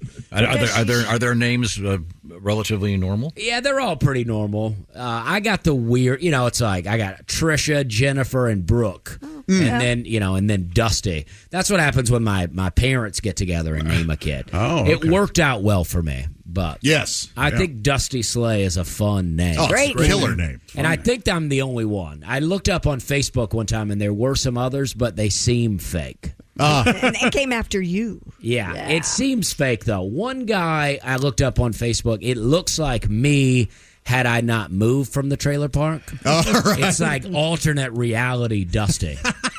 Wow. And I think that's what's happened. It's some kind of Mandela effect with this guy. Yeah. Dusty Slay is our guest. Dusty is a distinguished comedian, currently on tour. We talked to you a few weeks ago on the Zoom. Yes. Because you had something special out there. What's the status of your television thing. Well, I have a Netflix special called Working Man. Right now. Right now. Watch it now. And that name confuses a lot of people. By a lot of people, I mean my dad. But it's going great. I mean, it was in the top 10 on Netflix for about a week. I don't know what happened after that, but... learned some good stuff about it. I learned that you don't like to wash your hands. Yeah, well, that's true. Yeah. That is true. What? Uh-oh. Did you shake his hand? You've got Tom's No, I did not. attention. I did not. I don't hate washing my hands. My point is that I just feel like it's out of control. It's just everywhere we're turning now. We're washing our hands, and I mean, like, I just think it's out of control. I'm a big fan. He washes his hands 100 Yeah, times a do you know day. that you're supposed to sing "Happy Birthday" twice? I know, that's what they with say. Really hot water. Tom wants to wash his hands right now, and I've got $10 that says within the next 45 seconds you reach for your hand sanitizer. Dusty, when I wash are you my familiar hands, with hand sanitizer? When I wash my hands, I say "Happy Birthday." I go, "Happy birthday!" Here it comes. This is the hand sanitizer I keep behind my desk. Wow. Yeah, there it is. Yeah, That's an alarming amount. Yes. Yeah. This is 128 fluid ounces. How That's long an will one alarming. like that last you? That's a crazy amount of anything. Yeah. That'd be a crazy amount of ketchup. That's a good question. How long, honestly, will that last you? A year? No. I'm just sanitizing right now. Okay. Yeah, and then Dusty, I hate scented soap. Oh yeah. You go to a restaurant, you go in and wash your hands, and you come back and you smell like you've been in the classic French whorehouse. Well, I say I like to compliment people's bathroom soaps so they think I wash my hands. Oh, that's a good idea. You know what I mean? Wow, you got some really good smelling soaps in there. Yeah. Now, you're a married guy. Do you have what I call a parlor bathroom at your house? Like when your guests come over, they've got their own special bathroom they can go to. And Powder room? Yeah, I mean, there's a like a half bath. yeah, that one. At my house, we have one of those, and my girl has we have a towel in there. It's a fancy towel, and it has all the absorbency of aluminum foil. Oh, yeah. If you ever go, do you I know have about that, those. Christy, where you get these towels that are non-functional as No, towels? I don't have that. I like a good towel. And I also have, for guests, the throwaway towels, that I keep on the sink so you can use one and throw it away. Like a paper towel. Thank you. Yeah. Yes. But they're fancy paper. Otherwise, yeah, that's very nice. Cloth, the throwaway towels. Cloth throwaway towels. Just toss it away. Now, you asked me earlier, Chick, my favorite Sting song. Yes, I did. Did it take you an hour and a half to find it? I wanted to find so I could actually play it. Fortress Around Your Heart. Remember? Did you ever hear this one? Good. Oh, sure. Yeah. This is a great song. I call it my skip track. I skip over. You don't like this one?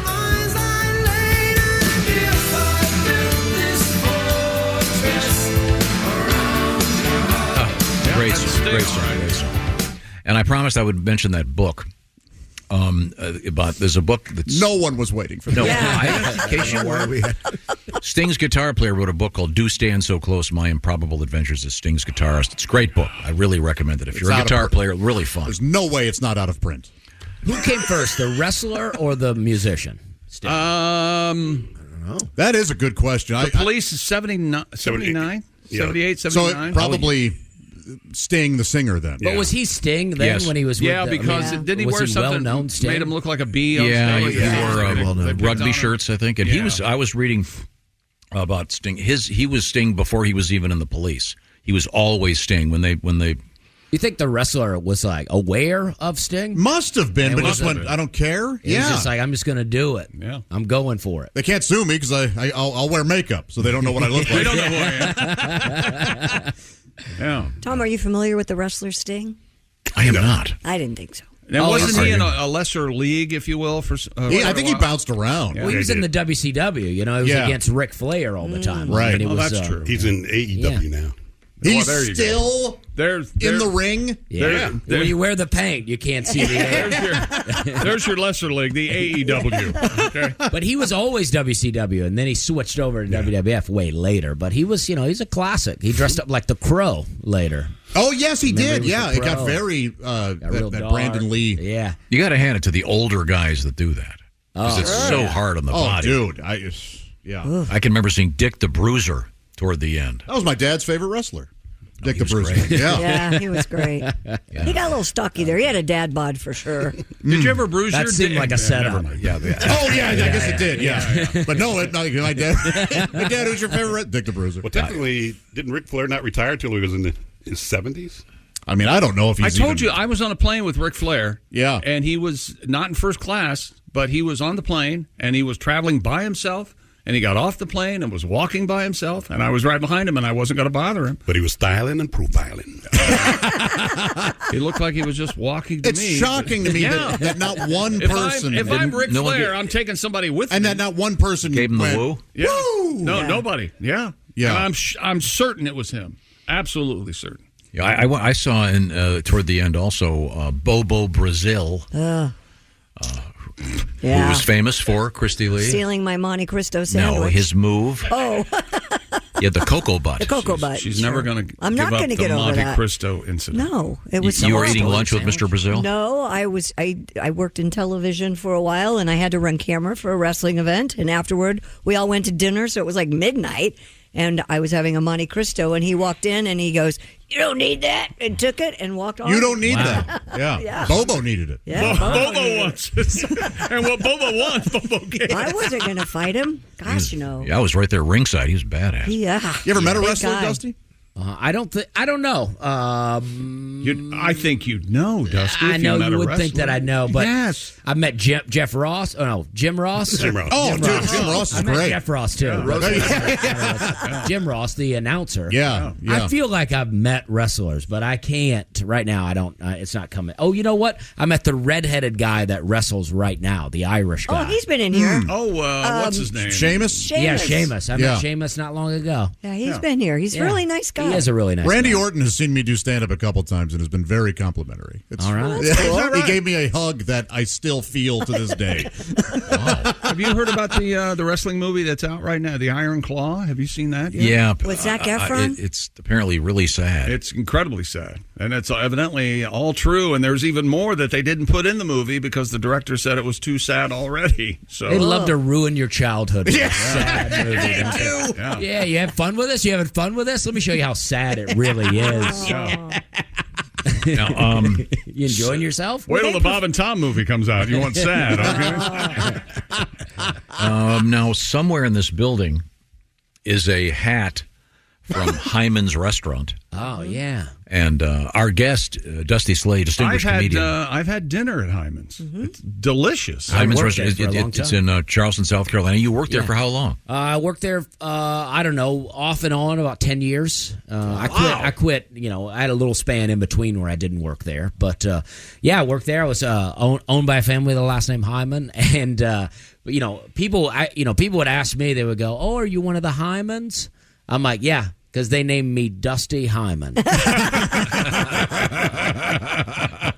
And it used to be located on the same block as a restaurant called Sticky Fingers. So, and there was a clothing store called Loose Lucy's, all right there together. Wow. That is true. Now, you are on tour right now. Do you tour by yourself? I usually try to take a feature, but I travel alone. I travel like Ric Flair out here, and I'll just be alone on some seat, and people will be like, "I saw him. I didn't want to bother him, but I saw him." Yes. No, so for you to be in disguise, you just take off your hat? Well, you would think, that is, but I like wearing the hat, right? It's like, that's the thing. If I don't wear the hat, I don't get recognized as much, but I still am getting recognized now. I got bombarded a little bit in the airport the other day, which is like pretty cool. Yeah. But also like, I was like, Netflix is wild. You get on Netflix, it's a whole new level out here. I got recognized several times on the street yesterday. People from their cars yelling at me, "We're having a good time." Oh, that's cool. Yeah. That's my very own, woo. Yes. That's great. I mean, I stopped at a Love's truck stop in Kentucky, and people were recognizing me, and I'm like, for this sure. is my fan base out here. Yeah. Well, speaking of truck stops, we had a funny story yesterday about a gas station. You may have heard about this. They have actually installed, they're calling it a disco bathroom.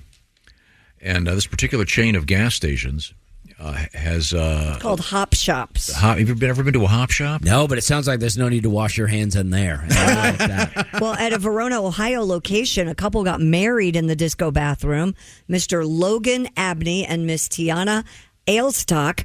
The ceremony took place Valentine's Day. Tiana walked past the snacks and slushies on her father's arm to the convenience store's bathroom. She and Logan exchanged custom vows before sharing a first kiss, then smacking the red party button to trigger the bathroom's disco lights. Oh, boy. They then danced to Randy Travis's Forever and Ever, Amen. A classic. That is a classic song. Too classy for a bathroom wedding. It kind of is. Don't do Randy Travis like that. I just think that's so funny. It's kind of a fun thing, and I guess these disco bathrooms are at all their locations? Hop Shops. I would think they got so much publicity from them, I would put them in all of them. But the question has been asked before. If you're in there using it for its purpose, and someone else comes in and they hit the so-called party button... Yeah, we don't know if they're a one-staller or... I saw a video. The clips I saw, it didn't look very big. No, it looked like there was maybe one stall and one or two urinals. Oh, do you think they reserved that for the wedding, or people were still coming in and out? Yes, you're right. Yeah, the officiant goes, you may want to wait just a few minutes. The Trucker Bob just... Trucker Bob. He just took some liberties in there. I mean, we're going to need a candle. Coming up next on the show, old Barbie checks in. You don't want to miss that. And some stupid world records. This is the Bob and Tom Show.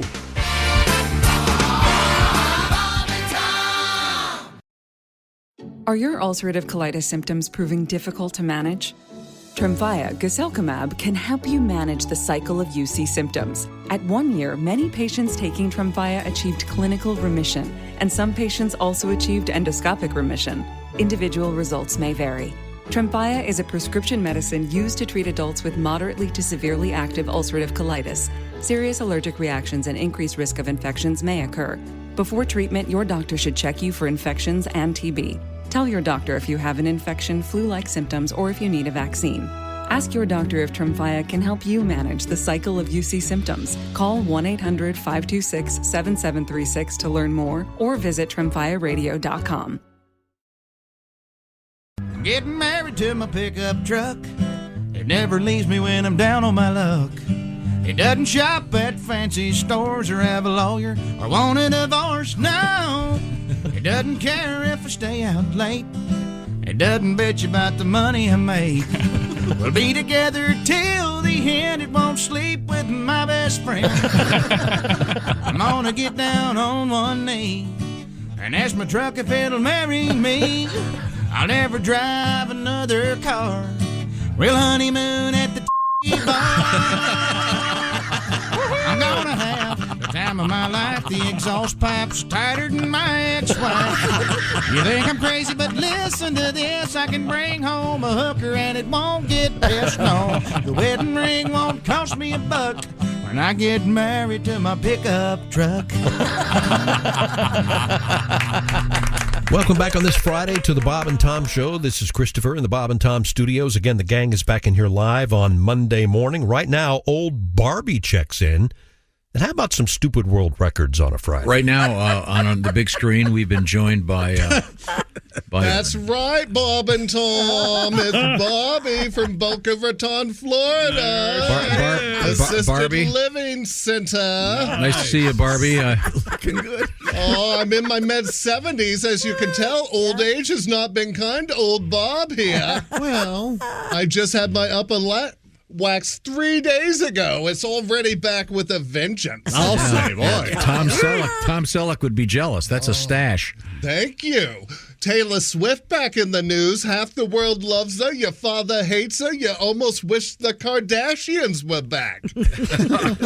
While I am not a Swiftie, I do own 2 Swifter sweepers. One for everyday messes and one for when I pedal on the floor from laughing too hard watching Young Sheldon. Oh, Barbie. Yeah. Personally, I think it's great Taylor and Travis are together. Before he was married, I once went out with Travis's brother Jason. Oh, the man is gifted. If he's ever in prison, he could just use that thing to pole vault over the fence, so to speak. Wow, right. Yeah, let's just say Bobby was living high high on the hog for those 3 weeks. Oh my gosh, I gotta run. They just opened the omelet station, and I am not getting stuck behind Juice Newton again. Playing with the Queen of Hearts, you're playing with Bobby's patience, Juice Newton. Your name sounds like a Welch's grape banged a cookie from the 80s. Make your selection and move on. The line's already backed up to the oatmeal station. Let's go already. What was that, Juice? Oh, Bob and Tom, Juice just gave me the finger. Time for Bobby to go throw some hands. All right. Thank you, Barbie. Nice. Lovely. Okay. Welcome back. I think Barbie tipped over there. Right? I think her hair got caught in the chair. Rough exit. Yeah. Stupid world record. A teenager from India has broken the Guinness World Record for the most languages sung in a concert. Oh, really? Most languages sang in a concert? Sung in a concert? How many? Sing, sang, sung? Song's okay. Sung, sung, blue. Everybody knows one. I love that song. The teenager's name, Ms. MS period, Ms. Try. What? S-U. Yeah. C-H-E-T. That's suck it. H-A. Suck it, huh? Suck it, huh? Last name, Just blast through it like you know what you're doing. Satish. S-A-T-I-S-H. Satish. And what'd she do now? What's this? She sang a song with the most languages? Sang in an impressive. Hang on a second. Okay. Sang in 140 different languages to raise awareness about climate change. And who's this? Mrs. Suffering Succotash? The 18-year-old's 9-hour-long concert. Oh. Boy, that had to be fun. Did they give her parents an award for having to deal with that? How old did you say? 18. 18. Hey, Suchetta's in the basement singing in Spanish again. What you upset about? The clouds? Oh, yeah. Hey, this next, she's singing in Klingon. This year it was foggier. 0.5% more than it was 20 years ago. Hey, she's singing in Pig Latin. I like Pig Latin. That's Esperanto. I wonder if that was in there. Is there still some college professor that is clinging to Esperanto as the savior of all culture? And I hope so. We're all going to get together and we're all going to start speaking Esperanto. Right. What's Esperanto? It was meant to be fake like language. a universal language. To get everybody to get together. We would all learn it. Come on, people now. Instead of speaking English, we'd have to speak Esperanto. Right. Does anybody speak Esperanto? I'm just asking. I'm sure there's some, jackass that didn't catch on like the Euro. Still trying to do "We Are the World" in Esperanto. English. Somewhere. Do you speak it? The guidelines of the record say that each song must be at least 2 minutes long and allow for a 5-minute break each hour. Yeah, but she cheated. She did several instrumentals. Oh, yeah, that is this instrumental in Greek. Well, then, Here's I've got some of the. No, this is real. No. Yes. Here we go. Oh. What languages do we know? Maybe some kind of Farsi or. What is wrong with him? This isn't bad. No, it's not. Yeah, it is. Here we go. Oh, that's a mouse singing. That's nice. This sounds. This reminds me, I would go to my one of my best friends, Brajul. I'd go to his family's for dinner. Yes. And this kind of music would be playing, and we'd be eating a wonderful music? Indian meal. Mm-hmm. Okay, I was the only one was using that Indian? I don't know. Yeah, I mean that's just what it sounds like. I to thought me. the cool part is when she decided to sing in English. I thought her choice of this song was great. That would be so funny. Ladies and gentlemen. Well, we have hit all his favorites today. Ladies and gentlemen, the Rivingtons. Come on, babies. Babies. I can't understand a single word. Just a little loud. First record I ever bought. Why? The name of the band, Pat? I don't know. You just said it. The Rivingtons. You just said the Rivingtons. I met a couple. This is true. That had named their kid Rivington, and I said, "Oh, did you name him after the great band, the Rivingtons?" They'd never even heard of it. Can you believe it? They'd never heard of it. They'd never heard of a marginal song from 70 years ago? They have a follow-up hit? That's insane. That's a great song. I prefer the Trashmen's homage to that. But No, that's the original. The OG, as the kids say. The Trashmen's the original? No. No, that's what I'm saying. Papu Mau. Yeah, the Trashmen. I mean, did those an homage. lyrics are better than lyrics to any song by that band America you played before. I totally disagree. Wonderful. The lizards in the air, and there's something that rhymed quickly. Faulknerian in its were in the air. character. Because it was cold and they were falling out of the trees. Okay. So this lady sings in 140 languages. Good for her. That's a skill. Yeah, she does. And In then what we way? were subjected What do you to mean, in what way? She knows all these Rivingtons. languages. She has a good voice. Okay, you're an overachiever. Thanks. Next. Oh, yes, that's right. Let's keep promoting the underachievers. I think we should. Gibberish. Me? Or her? Her. I'm singing Okay. like she does. Is that sports? Is that sports? Yes, sir. This is what you farted for. Wherever you go, whatever you do. Always next. Be a good sport. Tom, yes, sir. How much would you pay? Remember, one of your favorite bits is Curly in a dress singing opera. Yeah, it's on the Three Stooges. He goes. Would you? Sounds like Julia Would you Child. pay to see Chick do that in front of 20,000 people? I'd pay to see him do it in front of 100. Would you pay me? In a dress. You pay me and I'll do it. And a big. Remember, he's got the big wig on, and he's. So that's. And you have to sing just like you just were. That's right. I'm trying. Is that? That's it. That's the melody, more or less. That's one of the funniest things I've ever seen. Is that right? I still remember it from being a kid. Oh, I love it too. There are so many funny things out there, and you two We're are holding on to that? are parked at the Three Stooges. A stout man pretending to be a woman in front of a bunch of A stout man pretending to be a woman. in front of- Thumbing his nose. Yes, thumbing his nose at Yeah. the super rich upper people. crust. Oh God, that's so funny. Yes. A pie fight. Oh, How nothing. can you not laugh at the Three Stooges? I love a pie fight. I find it incredibly easy. Have you been in a pie fight? I haven't. You know, that's right. She brings up a good point. You wouldn't think that Why pie don't the fight. two of you have a pie fight? I had to film that TV commercial, and I got pies in the face for 3 hours. Oh, that's right. I tell you what, until you've been in a pie fight and your best friend is taken down by a lemon meringue. Yeah, you Yeah. take that goo and wipe it off his face. Right, you stick your hand in his face and you It's just a bunch of goo. And you say, Daniel. you're going to love the part where we cram the watch up your ass. Is that the same movie? Why are they putting the Couple watch different- up his butt? He's getting his had war Pat- stories. Oh, okay. I'm sorry. George C. Scott in Pulp Fiction somehow. Oh, I'm sorry. Those are two different movies. Okay, great. Yep. You've seen Pat. I haven't seen either of those films. No. What? And I say either. You've never seen? No, I don't like, Pulp you know Fiction? me, I don't like gore or violence or war. Or You don't like Al Gore? I didn't say that. Oh. I like puppy dogs and Really? rainbows. we have our music over there.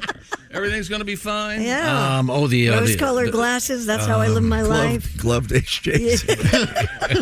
A nice gloved HJ. That's right. Is that a character's name? H.J. Glover. Coming up next hour, comedian Ian Bagg and a 106-year-old gets a diploma. But next, Frank Caliendo voices over Piano Man. It's a great segment. Come on back. This is the Bob and Tom Show.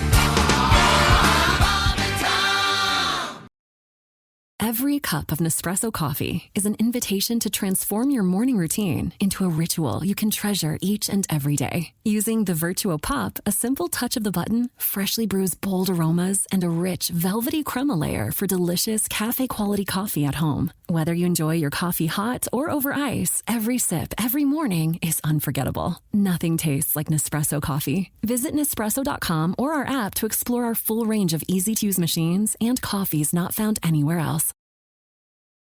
Welcome back. This is the Bob and Tom Show for a Friday morning, and this is Christopher in the Bob and Tom Studios. A couple of months ago, we had comedian impressionist Frank Caliendo in studio, and we got him to do a bunch of impressions, voicing over the song Piano Man. And here it is. Joining us in the studio, it's comedian Frank Caliendo. I left a while ago. He's just back after missing that. How's your water, Frank? Really good. Room temperature and flat. That's what he wanted. I've got some nice flat water. We were talking off the air with Patty G and Mr. Frank Caliendo. Oh, somebody's got a tune. And I asked Frank if he could sing, and the answer is not really.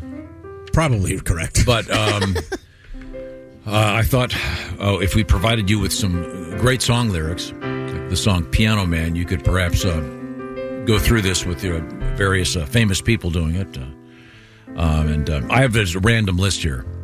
So I hope this isn't unfair, but let's just try this right now with the lyrics to Piano Man. Ladies and gentlemen, it's comedian Frank Caliendo. I'm sorry, it's John C. Reilly. Oh, I think I could probably sing this one. It's 9 o'clock on a Saturday. The regular crowd shuffles in. There's an old man. It's better than you thought it was going to be, isn't it? Sitting next to me. How about nice, John? How about Morgan Freeman? To his tonic and gin. He says, son, can you play me a memory? I'm not really sure how it goes, but it's sad and it's sweet, and I knew it complete when I wore a younger man's clothes. How about Tracy Morgan? La da da da da da. That would have been better as me. Da, da, da, da. Okay, Paul Giamatti. Sing us a song, you're the piano man. Sing us a song tonight. Well, we're all in the mood for a melody. And you've got us feeling all right. Adam Sandler. Here we go. Now, John at the bar is a friend of mine. He gets me my drinks for free. And he's quick with a joke, would I light up a smoke. But he's someplace that he'd rather be. Jeff Goldblum. He says, Bill, I believe this is what? It's killing me. There's a smile right away from his face. Well, I'm sure that I could be, a movie star if I could get out of this place. Yeah. How about John Madden?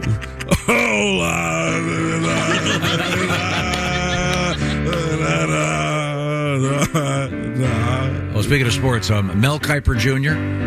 Now, Paul, talking about a real estate novelist who never had time for a wife. Spent too much time doing a thing, and he's talking with Davey, who's still in the Navy. The fact of the matter is, probably going to be for life. And the waitress, tremendous job talking politics, and the businessmen, they're slowly getting stoned. Tremendous job, probably going to keep them lower in the draft. Yes, and sharing a drink they call loneliness, but it's better than what? Drinking alone. Seth Rogen.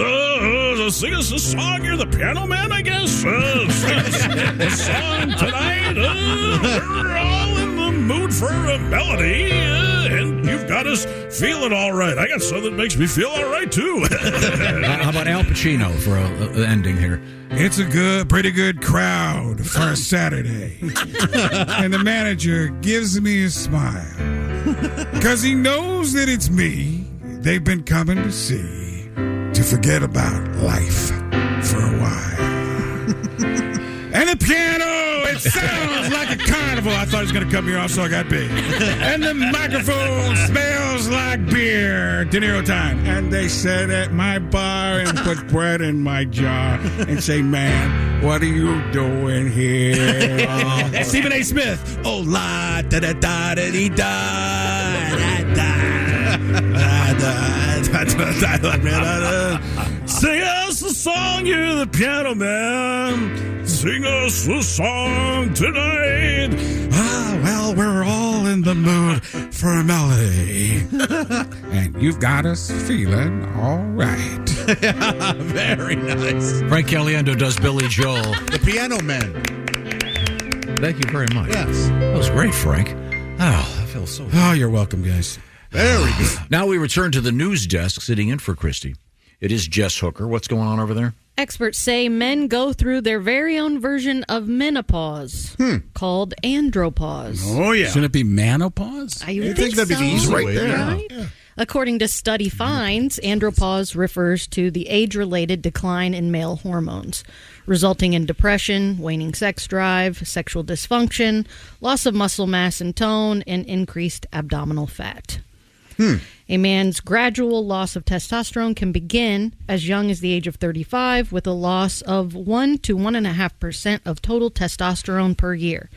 By the age of 80, most male hormone levels decrease to pre-puberty levels. That's very cheerful hearing that. Yeah, I'm gonna get an Android and a cell phone holster. Okay, that's how old I am. I'm gonna wear a sweater vest. And do you think you'd ever do that? Get like a holster for your phone? no, Yeah. nor would I wear a sweater vest. What's wrong with a sweater vest? You know he hates It them. just means you've reached menopause or whatever. A that sweater is. vest and sweat. You don't like sweatpants either, do you? No. Man, you're really missing the boat. No, I imagine Frank Caliendo, you're probably a sweatpants guy, huh? You probably Yeah. 4 or 5 pairs. Yeah, I wore shorts today just to mix it up. But I do a lot of like Amazon super cheap apparel. So I could just throw it out. Because you're at your house a lot, right? Yeah, too much. Do you have like an area you can go where your wife isn't? I used to, but now there's some of her junk in there. So it's slowly but surely. We've had a lot of rooms that I'm told that I've got all these places that are just mine, but I look around and it's all her stuff. So you went out? I know a guy. You need a safe house? No, I love it. I love it. I love it. Frank, didn't you have a second house? Yeah. I think that's what he's talking about. Yeah, my son's out there though now. No. So the second half. Yeah, I'm even just talking about a little office now. I've moved past owning that and understanding. Yeah, It's a place you can go. This menopause thing. This sounds kind of fake. I don't think so. I don't think so at all. Been around all of you enough. Yeah, you have a certain cyclical rhythm with whatever You all planet do. you Yeah, want but to I think mention. this is. I think menopause can be a lot more serious. Don't you think that a lot more? I think it belittles menopause a little bit. Yeah, I think that the symptoms of menopause are more extreme. And they're and obviously they affect us more. All this is saying Whatever. is the gradual. Josh, how could you say that? the gradual decline. I think as Josh, you put it best. I think this is kind of saying, okay, we have it too. Yeah, no, let's relax, guys. But I don't think any guys are going, I'm going through menopause or andropause. Yeah, no, I don't think so. He's going, yeah, I'm getting older. Yeah, at least I don't have my period anymore. That was a hassle, huh? Right, Yeah, Josh? no kidding. Man, no. What does menopause, is a real, legit and thing that it will affects wreck your life. Yeah. What does, I've never seen a woman suddenly go, I'm going to go get New Balance sneakers. Yeah. what does Midol have in it that helps with? I know it's naproxen, but that's a and caffeine. Yeah, that's a painkiller. But what does it have to? I guess It does. I think it has a really good ad agency behind it. Yeah, I don't really think there's anything else in there. Yeah, Okay. I think it's just a Probably pain helps reliever. some, but yeah. Yeah. Yeah, this is one of the, it reminds me of those things like, I'm a chocoholic. Oh, really? You're God. addicted to chocohol. You've lost your family and your job because you. Yeah, I heard there's fentanyl in it now, Can we right? not. Let's keep the alcoholism analogy out of our desserts. It is odd, please. Yeah. Although Nikki Glaser had a great joke once, if she doesn't mind me. She goes, "Yeah, my mom is a shopaholic. She's addicted to shopping for alcohol." Well, why did they ever put the suffix on alcoholic is just ick? Right? It's not a holic. A hol is part of alcohol. Right. So it would be chocolate ick. Yeah, exactly. That's right. Yeah, That's what it should You don't be. need chocoholic. I'm chocolate ick. It's like when they put gate on the end of stuff because of Watergate. Yeah. The name of the hotel has nothing to do. It's not a suffix that actually means something. Right. So ick is the only alcohol, and if you're addicted to alcohol, it's ick. Yeah. Alcohol ick. I'm a chocolate ick. Sugar ick. You're not a holic. But you got to hand it to him for the gate thing sticking around. That was pretty amazing. That's true. What was it, 60 years ago? I mean, and it's still being lopped on the stuff. Deflate gate, Tom. What are the signs of aging for you in a man? Miss Hooker? I mean, there's certain things you see and go, okay. Yeah, I guess. I mean, I have one.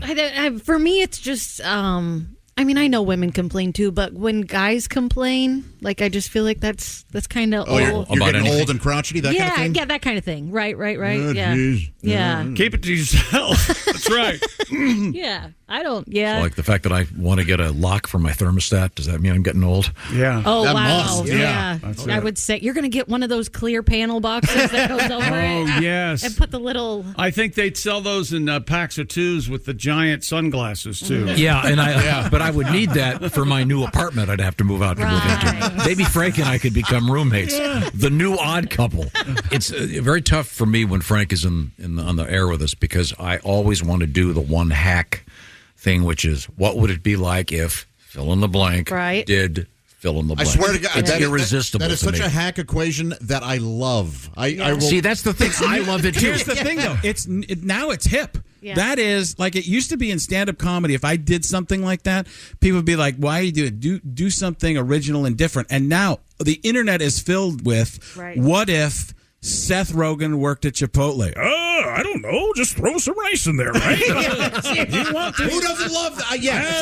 That's the thing. I know. I just love that. You want white rice or brown rice? Now you got to choose a meat. You want the smoked ham? We don't even have that, but I've got some in the back.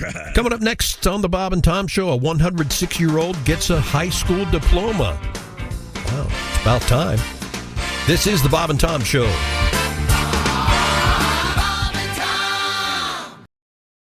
This is a message from sponsor Intuit TurboTax.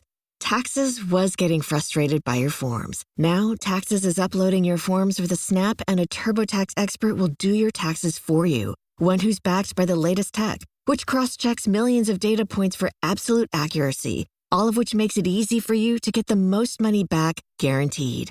Get an expert now at TurboTax.com. Only available with TurboTax Live Full Service. See guaranteed details at TurboTax.com/guarantees.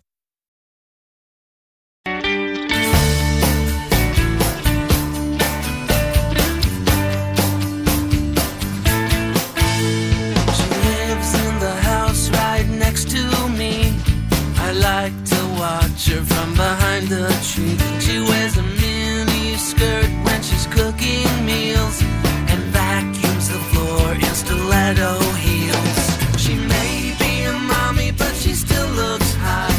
She acts like a lady, but I hope she's not. I wanna tell her I should be her man. I wanna take a ride in her minivan. I'm in love. He's in love with the MILF next door. She's in love, the MILF next door. Give me half a chance, and I bet I'll score. The MILF next door. She's the fantasy I've been searching for. I'm in love. He's in love with the MILF next door.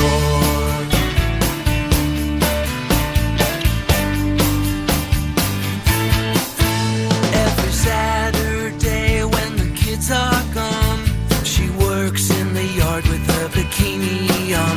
I open the curtains and take a peek. She smiles at me and my knees get weak. She walks down the street and she's looking good. She's a hit with the daddies in the neighborhood. And down at the school all the teachers say she's got the hottest ass in the PTA. I'm in love.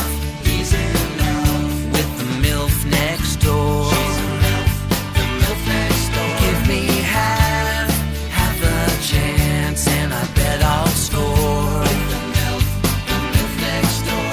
She's the fantasy I've been searching for. I'm in love. He's in love with the MILF next door. M is for my love is true. I is for I'll be with you. L is for lots of luck. F is for the fun we'll have. I'm in love. He's in love with the MILF next door. She's a MILF, the MILF next door. Give me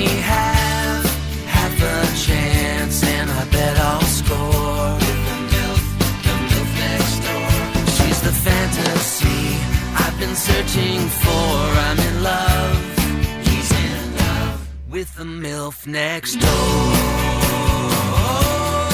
I'm in love. He's in love with the MILF next door. He's in love with the MILF next door. He's in love with the MILF next door. He's in love with the MILF next door. He's in love with the MILF next door. He's in love with the MILF next door. He's in love. Hope you're having a great Friday morning. This is Christopher in the Bob and Tom Studios here on the Best of the Bob and Tom Show. In this segment, a 106-year-old gets a high school diploma, and top hats are discussed. Right now, we return to the sports desk here in the Bob and Tom program with Mr. Chick McGee. Is this a record? Well, by gosh, I'm going to call it a record if it's not a record. Stupid world record. A 106-year-old man from South Carolina has received a high school diploma. Wow. WPD TV Is it station sent to the reports. wrong address? Mr. Wait. You're not going to even give the call letters? No. Why not? Because I don't want to. You go ahead. You can. WPDE. Mr. Fred Allen Smalls received his diploma from Georgetown High School in a recent ceremony. Oh, nice. Smalls' granddaughter, Ms. Berdilla Kennedy, also a very old woman. So this guy's 106? Good for him. That's great. Area old man, son, also old man. Where's he applied to college? Say? He's going to Europe first. Said he's going to he's take a gap. taking a gap year? Yeah, gap year. That's hilarious. The granddaughter worked hard for more than a year to put it all together, she said. Explained her grandfather attended school. Wait a second. Took him a year? Who's the dick that said, why didn't they go, yeah, let's do this next week? The guy's 106. The clock is ticking. Well, but other people work very hard to have a high school diploma, and just because you've gotten to 106 doesn't mean you get one. This guy worked his whole life, raised a family. So wait a minute. He didn't go back to school to get it. They just sent it to him. You know what? I think you subscribe to Patton Oswalt's theory. He said if you get to the age of 100 in this country, you should be allowed to commit one murder a year. Oh. I didn't know that's what he said, but I'm right. I'm in with him right there. I'd go with 72, frankly. So he didn't go back to school. This was just an honorary diploma. Yeah. She explained her grandfather attended school in Plantersville in a building in the woods without a name. Well, who cares? What do you mean, who cares? This is a great old man. man. So many people did back then. I think Pat might have a song coming up about this school in the woods with no name, I think. Could that be possible? Oh, God, is the school in the desert? He completed grades 1 through 5 in the woods without a name, and when he was a teenager, Smalls and his buddy, Abe, moved to Mullins, Lincoln. Right. To seek employment in the tobacco industry. There he attended Mullins High School and completed the 8th grade before moving to Washington, D.C., where he worked until retiring in 1960. Tobacco is a cash crop. He retired in 1960?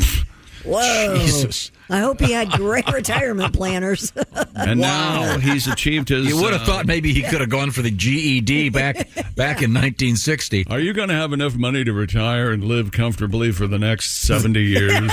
Hey, I have 4 reverse mortgages.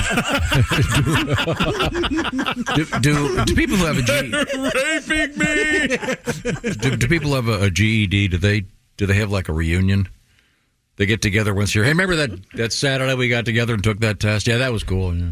Remember that guy over there? Yeah, you know what? They don't. You got to do what you got to do. Yes. Good for them. I think I'm glad they gave this guy the degree. I'm not. He didn't earn it. He didn't earn it. You're right. There it is. The school of hard knocks.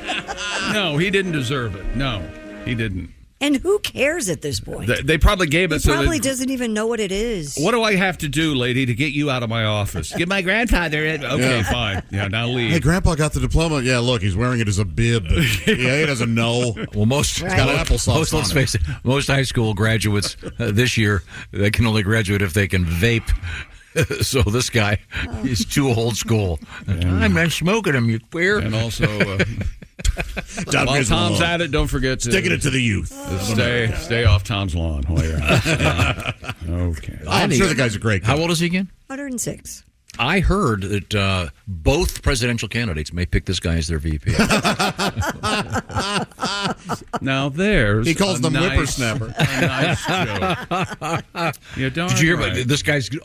What is it called? He's doing a senior prank. He is. He's going to die. Well, he got us. I thought he was you wanna taking a pick him nap. up? Yeah. I think this. Did you see this story about Jimmy Carter? They have announced that for the first time ever, a former president who's still alive will be honored as the official White House Christmas ornament. What? Yes. They're making this man. They're going to hang him from a tree? You're going to make him an ornament. That's right. No, it was an ornament that's unveiled, and every year they do a yearly series issued by the White House Historical Association. They're ornaments with his face on them or something. Yes. I see. Well, hang him on the tree. I just know they celebrated such as a celebration can be. His 99th birthday. And he's been in hospice for a year. Yes, Carter's ornament is shaped like an anchor and nod to his Navy service, but it's the first of the U.S. presidents to be honored with an official White House Christmas ornament while still living. Oh, okay. By the time Christmas comes, Yeah, maybe. Yeah, might want to put an asterisk on that. But hey, look, I don't blame me. I would never have brought that up. I think you would. You just said it. Would have. Oh, sorry. I was just thinking it out loud. Actually, I thought that too when I read it. there are probably people out there that collect all the. Oh, White I'm House sure they Christmas are ornaments. every year. Poor sad bastards. Sure. Sad bastard. I got every ornament my of the White House Christmas tree. White House trees in 1973. Why is that sadder than you having? I beg your pardon? 57 years of Redskins crap. I would I admit. Yes or no, true or false? Do you own? Huh? Or have you ever owned now, or have you ever been the owner of a Washington Redskins or Commanders, now with their new name, a Christmas ornament? I can tell you I don't have a Commander's ornament, but I do have, I think there are a Redskins ornament around. I think I have a Joe Theismann ornament around here somewhere. But yes, the answer is yes. Yes. See, that's cool. Yes, but it's not on a tree. We need an updated Tom ornament. It's very ceremonious at our house every year. You put up the Tom ornament? Oh yes, absolutely. Oh, when the break starts, I'll write that. I got an idea for a new one. Yeah, I think. Oh, you should, good. I think you should do that. Because it's a ceremony in my house too. Every year, I take it home and throw it into the fireplace and watch it shatter and burn. Every year I give away for Christmas. I give you guys something with my picture on it. Every year I pull the ornament out of my ass and put it up on the tree. I wear it all year. No, we really do. It's right there now.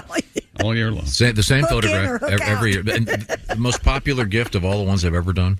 What do you base this on? I know what you're going to say. I know what it is. What is it? Dog bowls. The dog bowl. Dog bowls. Everywhere I go, people ask me where my dog bowl. I can't believe it. I have a Tom dog bowl, they say. Can I get one of those, please? I would love a Tom dog bowl. I'm enjoying this. I've never heard two asses speaking simultaneously. I tell you what, I had my dog bowl so long, it licked the paint off of the center. It was unbelievable. What a pleasure to meet you, ma'am. Yes. Dog bowl? Our dog bowls now are a faint outline of your lovely Our visage. dog bowls now are a faint outline of your lovely vision. I can get them in metal. Metal? I'm doing some research. They have metal. Now, I've also found I can get. There is a place that will make small sculpted insertable things for butts. Are you talking about butt plugs? Are you going to Tom, I need you to know that if Tom Griswold butt plugs. If you make those for us, Let me tell you something. Don't you say something like Tom Griswold butt plugs unless you intend on coming through. I've done the research. You need to know if you give me a butt plug with your face on it, I'm using it. Don't think for a minute it's not going to get used. Oh my gosh! That's it's a practical gift. Yes.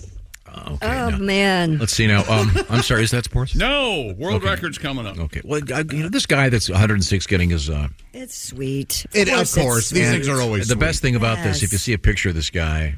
He looks 106. Yeah, but he's got a top Every hat. year of it. No, I love this. Come here, Josh. He has a top hat? He's got a top hat. He's wearing, what is it called? Not a tux, but a morning coat and tails and a white bow tie. Isn't that great? That is great. And this guy's worked his whole life. He deserves. He's not in a cap and gown, for God's sake. That's cool. He's special. Yeah, he's got a big. When's the last time you saw someone in a top hat? That just looks great. Yeah, good Classy point. guy. Good for you, sir. Congratulations. Yeah, classy guy. Where's a top hat? Yeah. Could I pull off a top hat, do you think? Sure, why not? Yes. Maybe wear it here with headphones. If we could get Well, I don't know how you're going to use your headphones around them, but that Now, would right, famous top hat wearers right now, the most famous probably is what? Slash? probably, yeah. Oh, the one alive now? Yeah. Dave Lincoln, Mr. Peanut, Dr. Slash. Demento. Yeah, that'd be a good one for connections, by the way. Have Dr. Demento, Abraham Lincoln, Slash, and Mr. Peanut to try to figure out the... Yeah. That's a good one. I bet they use that. Right now, I want to do a quick quiz. Christy, don't give me that look. By the way, that's a beautiful jacket you're wearing today. Thank you. You know what it looks like? There you go. It looks like a jacket a ventriloquist dummy would wear. All right, here's the thing. Stick your hand up my ass and I'll talk for you. Everyone's right here. Like it is very nice, but Chick's dead on. It has subtle, wide vertical stripes. Yes. So it has that kind of circus feel that Chick is. Right now, we return to the sports desk. Is that correct? I meant Another one one? more. Oh. My favorite world record of the morning. How many times have I said that? Not a lot. 0. An electrical engineering student in Germany has broken the Guinness World Record for the fastest modified ride-on toy car. I did it. Mr. Marcel Paul at Fulda University. We sing to thee, O Fulda.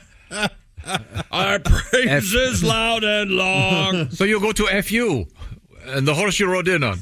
Fulda University in Applied Science earned the record with a souped-up, rideable toy car that reached a speed of... Anybody want to guess? Okay. I don't know. 92.24 miles an hour. Oh, so we can ride it on the Autobahn. He said he spent 10 months conducting research and modifying the toy car into a record-breaking vehicle. He said it was his personal goal to exceed 88 miles per hour because that's how fast the DeLorean went and back to the future. So I was kind of envisioning one of those Barbie Jeeps. Okay. Modified to go. This thing really looks like a go-kart. It looks like a go. How much of an original toy car is left? It looks like a go-kart. It even has a Porsche Yeah. That's different than the. Well, it maybe looks like a toy to me. That's the same, but It's just only in that it's very small. That what, 90? No, that looks like a plastic little race car. Well, that's not the picture I have. Oh, okay. Maybe there's two. Well, I think what you're seeing, I have a picture. It just looks bigger in this picture than there. You can see that's him on definitely it. a toy that's there. Definitely. That's Whoa. And the guy's lying down. He looks like he's doing the luge. Yeah. And he's got a thing on his helmet that projects the. He's going so fast. He's got the steering wheel right there by his joint. You see that? Yeah, oh yeah, oh yeah. joint. Oh yeah. You gotta Okay, well, steer right there down by your crank. That's right. Stick shift. Hey, put it by your stick. Huh? Yeah. It's a All stick right. shift. All right. I got all the Yeah. He's got fireproof padding around his nuts. Oh yeah. Just in case anything goes wrong. Steers with his dick. Is that sports? Yes, sir. Check, Rocky. This is what you farted for. Wherever you go, whatever you do, always be a good sport. Christy. A lot of people dealing with the cell phone outage this morning. A lot of phones are coming back slowly but surely. I have no one who loves me, so I don't care about it because I love you. I love you too. My God, let's finally. What the hell is going on? I don't know. I think we're going to be okay. Is it? We're going to be okay, but Okay. that brings up Apple has warned customers not to put their iPhones in uncooked rice if their devices get wet. That was the standard thing. You get a Right. baggie full of rice, Right. heave the phone in there. The new guidance, which dispels a piece of long-held conventional wisdom. Is this from the Apple people? I swear I'm going to come Tom across is, this. Tom is. He's always said this. He believes in it, and you've just put him out adrift. He doesn't know what to do. Oh, the Apple people's advice probably is buy a new one. Here we go. Yeah. Just guessing. Oh no, that rice thing doesn't work. Not at all. No. Yeah, they need to increase their sales somehow. That's their problem. This is from the Apple people. They say that you should let your phone dry out on its own. The company said submerging devices in rice can actually damage them.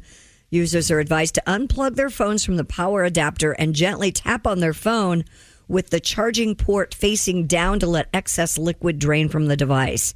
It's You like should then... like it peeing. It looks like Yeah. it's peeing. Yeah. When you do that, it looks like it pees. I've got a feeling next week Apple's going to be releasing iRice. the branded Special kind of rice, special yeah. rice. Yeah, do not eat this rice. It's strictly for drying out your phone. They also suggest you leave your phone in a dry area with airflow and avoid using heat, compressed air, or cotton swabs. And they say it could take up to 24 hours for the device to dry completely. Have you ever had to do it? Nope. Oh, I have. And You I've had dropped it in a toilet, didn't you? I'm surprised you didn't just get a brand new one. I'm guessing.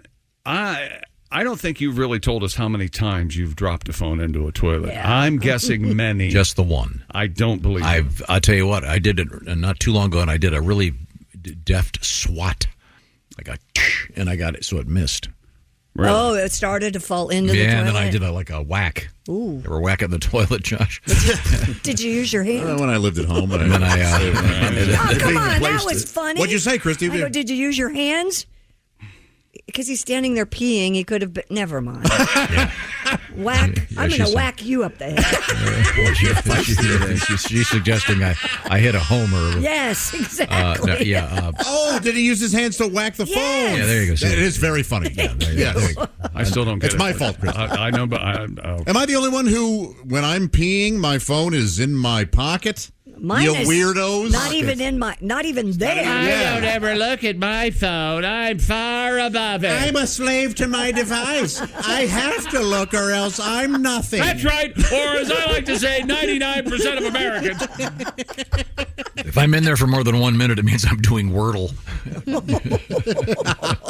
You still call it Wordle? Yeah. Mm-hmm.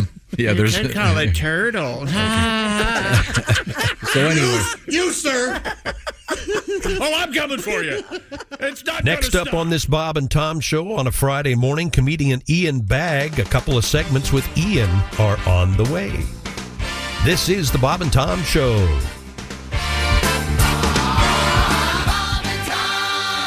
Look around. You can find cars like these on AutoTrader, like that car riding your tail. Or if you're tailgating right now, all those cars doubling as kitchens and living rooms are on AutoTrader too. Are you working out and listening to this ad at the same time? Well, multitasking pro, cars like the ones in the gym parking lot are for sale on AutoTrader. New cars, used cars, electric cars, maybe even flying cars. Okay, no flying cars, but as soon as they get invented, they'll be on AutoTrader. Just you wait. AutoTrader. Welcome back to the Bob and Tom Show. Hope you're having a great Friday morning. This is Christopher here in the Bob and Tom studios. How about one of two segments with comedian Ian Bagg? I am Chick McGee. Here's Tom Griswold with a very special guest. Haven't seen him in a while. He is comedian Ian Bagg, and I'm trying to remember the name of the town that you're from. Terrace, British Columbia. Let's get to the point. Why was I blackballed from this show for so many years? If you don't know, Ian. Okay, maybe that's the point. No. I'm oblivious. That's why I was asking. I have the other answer. Oh, you know. You know. Good to see you haven't changed. That's right. What's the name of the town again? Terrace, British Columbia.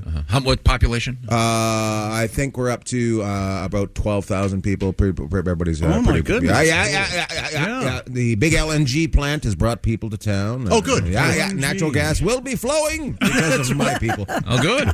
Yeah. I'm a fan. Did you get a little taste of that natural gas money? Just a little huff. Oh, sorry. The money. Yeah, the money. Just a quick huff. Well, thank you very much. Ian is a. Am I correct? I was trying to think of Scorpio. No. Amazing hockey player. I may be wrong. Are you the one that had the professional hair removal done on your back? Sure did, and my nose. And and his eyebrows, right? And my eyebrows in the middle. Yeah. In the middle. Was it expensive? The laser. It wasn't too bad. It wasn't too bad. How much hair was on your back? Oh, enough that you could get it lasered. enough that a Russian woman smiled when I came in the door. It's a lot of hair, Tom. So does it hurt? I mean, did you feel a heat when they put the laser? It feels like you're getting snapped by a rubber band about 1,500 times. Wow. Yeah, Okay. it was fun times. So, does someone have to sit there steering the thing? Are you Yes. Yeah, it's a lady. No, they just let it go willy nilly. That's like a Roomba. Have you never been to the an esthetician where they do anything to your body, like No. a facial or? You haven't had your sack waxed? He doesn't or even. anything? He notice how far he is from us. Oh, he yeah. does Yeah. not like people. He's not going to get close. to people. No. I don't you like. don't know this either. He's these about people. this high. He's about this high above the floor too. No way, he's right. Yeah. He's got a stage over there. So he's in show business. Yeah, that's It's- exactly we right. like to call it an ivory tower. He lords over the rest of us. So wait a minute. Now. So you've got some. Is this laser thing? I'm all I can like think a of. wand. I'm envisioning. Oh, it's a wand. See, I'm envisioning Goldfinger. Oh, jeez. Yeah, no. No, Mr. Bond, you're going to die. What a great scene. And it's going right for his nuts. Yeah. The laser. I think you can get that done too. That's gotta be. Let you know, I think you can get that cleared. Josh Arnold gets that done quite often, or you used to. Right? I was getting waxed, though. Yeah, not not the lasering of it. Down on your. Yeah, everything down there. They can do Ladies- that. Really? Yeah. Ladies get their pubic hair lasered off. I know. Now, does it ever grow back, or is that it? It's done. It's over. It's like Christmas every day. Yeah. Is there the smell of burning hair? Yes. You can smell it a little bit. Wow. But I was on drugs. Oh, okay, yeah. Well, no, you get of course. You take a Tylenol, an extra strength not Tylenol. enough. No, I didn't want to say Tylenol 3. I didn't need a bunch of people at the door. Yeah. Give them up. Getting those. They're legal in Canada. Now, so how long did it take to do the back? It was about 30 minutes or something like that. Oh, really? For your whole back? Yeah, you did. But I had to do it like 10 times. Or Yeah, something. multiple sessions. Oh. Yeah. And Wait a now- minute. and now- Tylenol 3 is illegal in Canada? Legal, yeah. I Legal. gotta move there. Yeah, That's have all you there not is to seen it. what's going on in Canada? No, They're I haven't. definitely on Tylenol 3 up there. Oh, yeah. Kraft peanut butter? It's crazy up there. Kraft peanut butter? Yeah, it's nuts. And our cheese whiz is different. So they lasered the eyebrow thing because you had the connection. No, I didn't get that laser. I didn't trust them with that. A friend of mine, he had his face, he had his hair lasered, and the lady stopped a little, and she burnt a hole in his cheek. Yeah, Brody Stevens. No kidding. Yeah, I remember. I was like, "What happened?" I was like, "What'd you have? How did she just stop?" He goes, "She just stopped." And it just kept going in the same place. I'm like, Holy hell. Crazy. There's a thing right now on the internet. I don't have the story in front of me about people that want to give themselves a dimple. Oh, dimpleplasty. I saw that. Have you seen this? Mhm. Okay, What do they do? I'll if you pull it want up to for you. you give yourself a dimple on the chin, Well, wherever. Wherever. I mean, I guess I don't know if you can do it in the butt or I'm not sure how it's done. Those two dimples above the butt that some girls have? I ever see, you know what I see in the airport every so often? The fake butt cheeks. Mm-hmm. And that's really noticeable. It's really noticeable that a 100-pound girl has the butt of a 300-pound girl. It's so bizarre. And I'm just like, what are they doing with those? Like, what? I don't know. It's all right. If you got them, God bless you. You got to do whatever you got to do. But at the same time, get it together, people. Ian Bagg is our guest. Mr. Bagg. I like the way he said that, so the letters would be written to me. Yeah, exactly. And it's Bagg with 2 G's. Yes. Is that short for something? Baggage. Which you bring a lot of to any situation. Yes. How's your personal life? Can we ask about it? Yeah, sure. What do you want to know? I don't know what's happening. I've got the wife, and I've got 3 dogs now. My wife found a homeless dog on the beach in front of our house. Wait a minute. Hold it. 3 dogs. Run them down. What kind? We got Lou, half German Shepherd, half pit bull mix. Okay. Afraid of the wind. I got a scared dog too.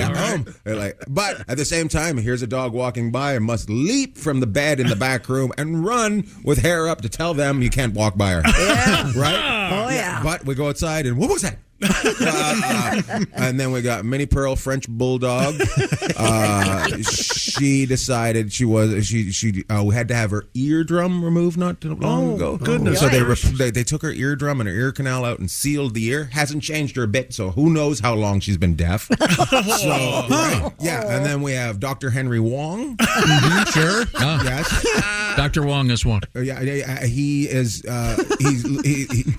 I don't know what he is. He's just like this furry little, I don't know, Shih Tzu. I don't know. Just a what- mutt. Yeah. He looks like, on Rick and Morty, there was a dog that took over the world. He looks exactly like that. The dog. underbite kind of thing? Yeah, a little Okay. bit of an underbite. Yeah. But he's hung like a bull moose. Oh. Like when we found him, my wife honestly thought he had 5 legs.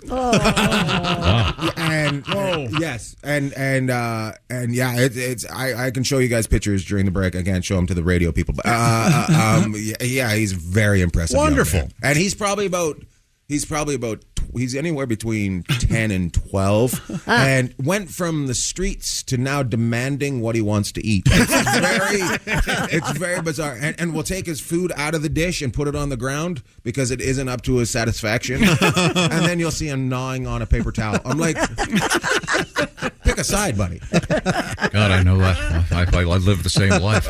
Do you live on the beach? Yeah, we live on the beach. We live in Long Beach, California. And Sounds like it's a long beach. It's a very long beach. Yeah. Yeah.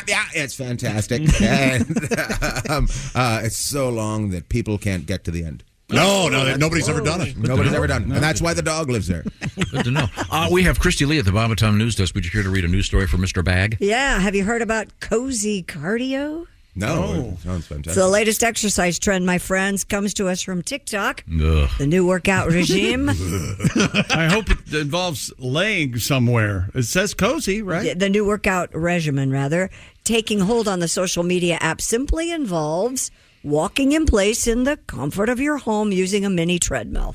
Oh, one of those things. Yeah. The idea gained traction after a woman named Hope Zuckerbrow began posting videos about her cozy cardio setup, which involves wearing comfortable clothing, lighting candles, setting mood lighting, making a protein drink, and using a walking pad that faces her TV with a favorite show playing. The aim is not to push yourself, but to get off the couch simply and get your steps in when you can. Burn 2 calories an hour. This is like sitting and watching TV. You're just walking slowly. It's with better a than candle sitting going. and watching TV. at Barely. least. Ace, you kind of do this, right? You'll kind of stand watch and TV watch and TV, stand and walk around a Stand little is bit. a treadmill behind the couch. Yeah, there you go. Do you stand on the treadmill or do you walk on it? Both, actually. Yeah. You have your treadmill behind the couch, though? So you can see the TV. and Yeah. No. I like your style. Now, Josh likes to, you like to do this and lift Twinkies as weights. Sure, Yeah. Do curls. Oh, yeah. Overweight. Oh, I thought he was talking about young men. No. Oh, lift the old Twinkie. Yeah. Milk the Twinkie. We're coming right back on this Friday morning. The Electric Amish and news we failed to mention are on the way, but more with Ian Bagg is next. Stand by. This is the Bob and Tom Show.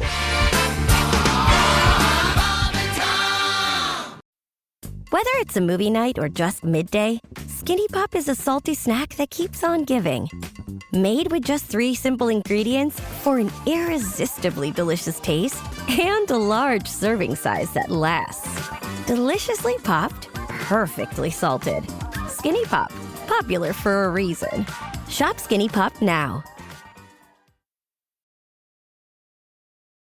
This is the Bob and Tom Show on a Friday morning. Welcome back. This is Christopher in the Bob and Tom Studios. We did some Ian Bagg just a little while ago. How about some more? Comedian Ian Bagg on the Bob and Tom Show. Hey, welcome back to the Bob and Tom Show. Getting ready for that weekend. Friday starts the weekend, Tom. We got breaking news, kids. What? Breaking news. Breaking news. What's that? Punxsutawney Phil. Oh, we all know who Punxsutawney Phil is. The renowned groundhog has predicted. He's dead, right? They shot him. Oh, no. This is awful news. Yeah, it's like That's Liberty Valley. It's an No, early spring. that's exactly right. Phil has said it is an early spring this year. We haven't Things are gotten about to winter yet. warm up. Yeah, I know. It's this groundhog doesn't know what he's doing. Yeah. You don't Could know we that. just be positive for I am one being moment? positive. I'm positive this thing doesn't know what it's doing. I think we should go there one year. Old-fashioned way of telling things. Broadcast them. Send me there. I'll go there. Oh, really? Punxsutawney, To Pennsylvania. Nobbler's Gob? No, it's Gobbler's Knob. Nobbler's Gob is the weekend that certain people are planning. I don't know what hope you you're got a drop button. doing, but I'm intrigued. Hobbler's Gob? Nobbler's Gob. Nobbler's Gob. Yeah. And he's got buck teeth. Yeah. Yeah, oh, yeah. The Nobbler's Gob would be. I think Gobbler's Knob is Bad. more suggestive. Yeah. That was Ever a had that- group in high school. I'm going to gobble that knob. Ever had that done with braces? With the let's see. Where? No. What was I'm I asking. What was I saying? Oh, I know. We have a guest in the studio. He is comedian Ian Bagg. He's hanging out with us, and now Blackballed for 5 years. Well, You keep it up, mister. Maybe another 5. Hey. You know. You know. Speaking of black balls, More of a mocha, really. I think Groundhog Day is big here, even bigger in France. Is that right? What does the groundhog see when they wake him up in the morning? What? His chateau. Oh, the groundhog saw his chateau. Oh, Now there is 6 more weeks. Of, Hold on, he saw his house? That's right. Yeah. Let's not dissect it. Evidently, he defecated on it at his chateau. That's what I got out of it. House You got it on his feet. it's a nice house. I'm sorry, Christy, you were saying? Ace Cosby joke of the day brought to you by Sleep Number. That's right, save 50% during the President's Day sale on a limited edition smart bed only at a Sleep Number store or sleepnumber.com. Love my Sleep Number bed. Thank you very much, Chris Dealey. Ian Bagg is our guest. Can Ian, I ask a question before we go any further? Sure. What is it with presidents and beds and sales? I don't know. Yeah, that's a big thing. That is a great question. Is there something that I don't know? Because I'm about to become an American and it might be on the test and I need to know. You raise a good point. They don't do this in Canada? They don't do like the Prime Minister sale? No, we don't sell anything. Do you have a Prime Minister Day? Every day is a Prime Minister Day. Every day he pushes his way into our lives. That's what he sounds. Now, you've been living in the United States for a long time. Do you? Are you an American officially? I'm about to be. I'm about to be, kids. You can't stop me. I'm taking the test. Well, welcome, Ian. Yes. Do you, Congratulations. I thought you got in because of your wife, right? She opened the door. Come on. Is that a hard test? Yeah, Yes. Apparently not. That's what everybody tells me, but they make it sound like it is. Everybody that I know that say. I think they've given that test to To Americans who are born and raised here and we can't pass it. You were going to say real Americans. Thank you, Christy. Thank you, Christy. Not the fake ones like Ian Bagg. Imposter American. Yeah.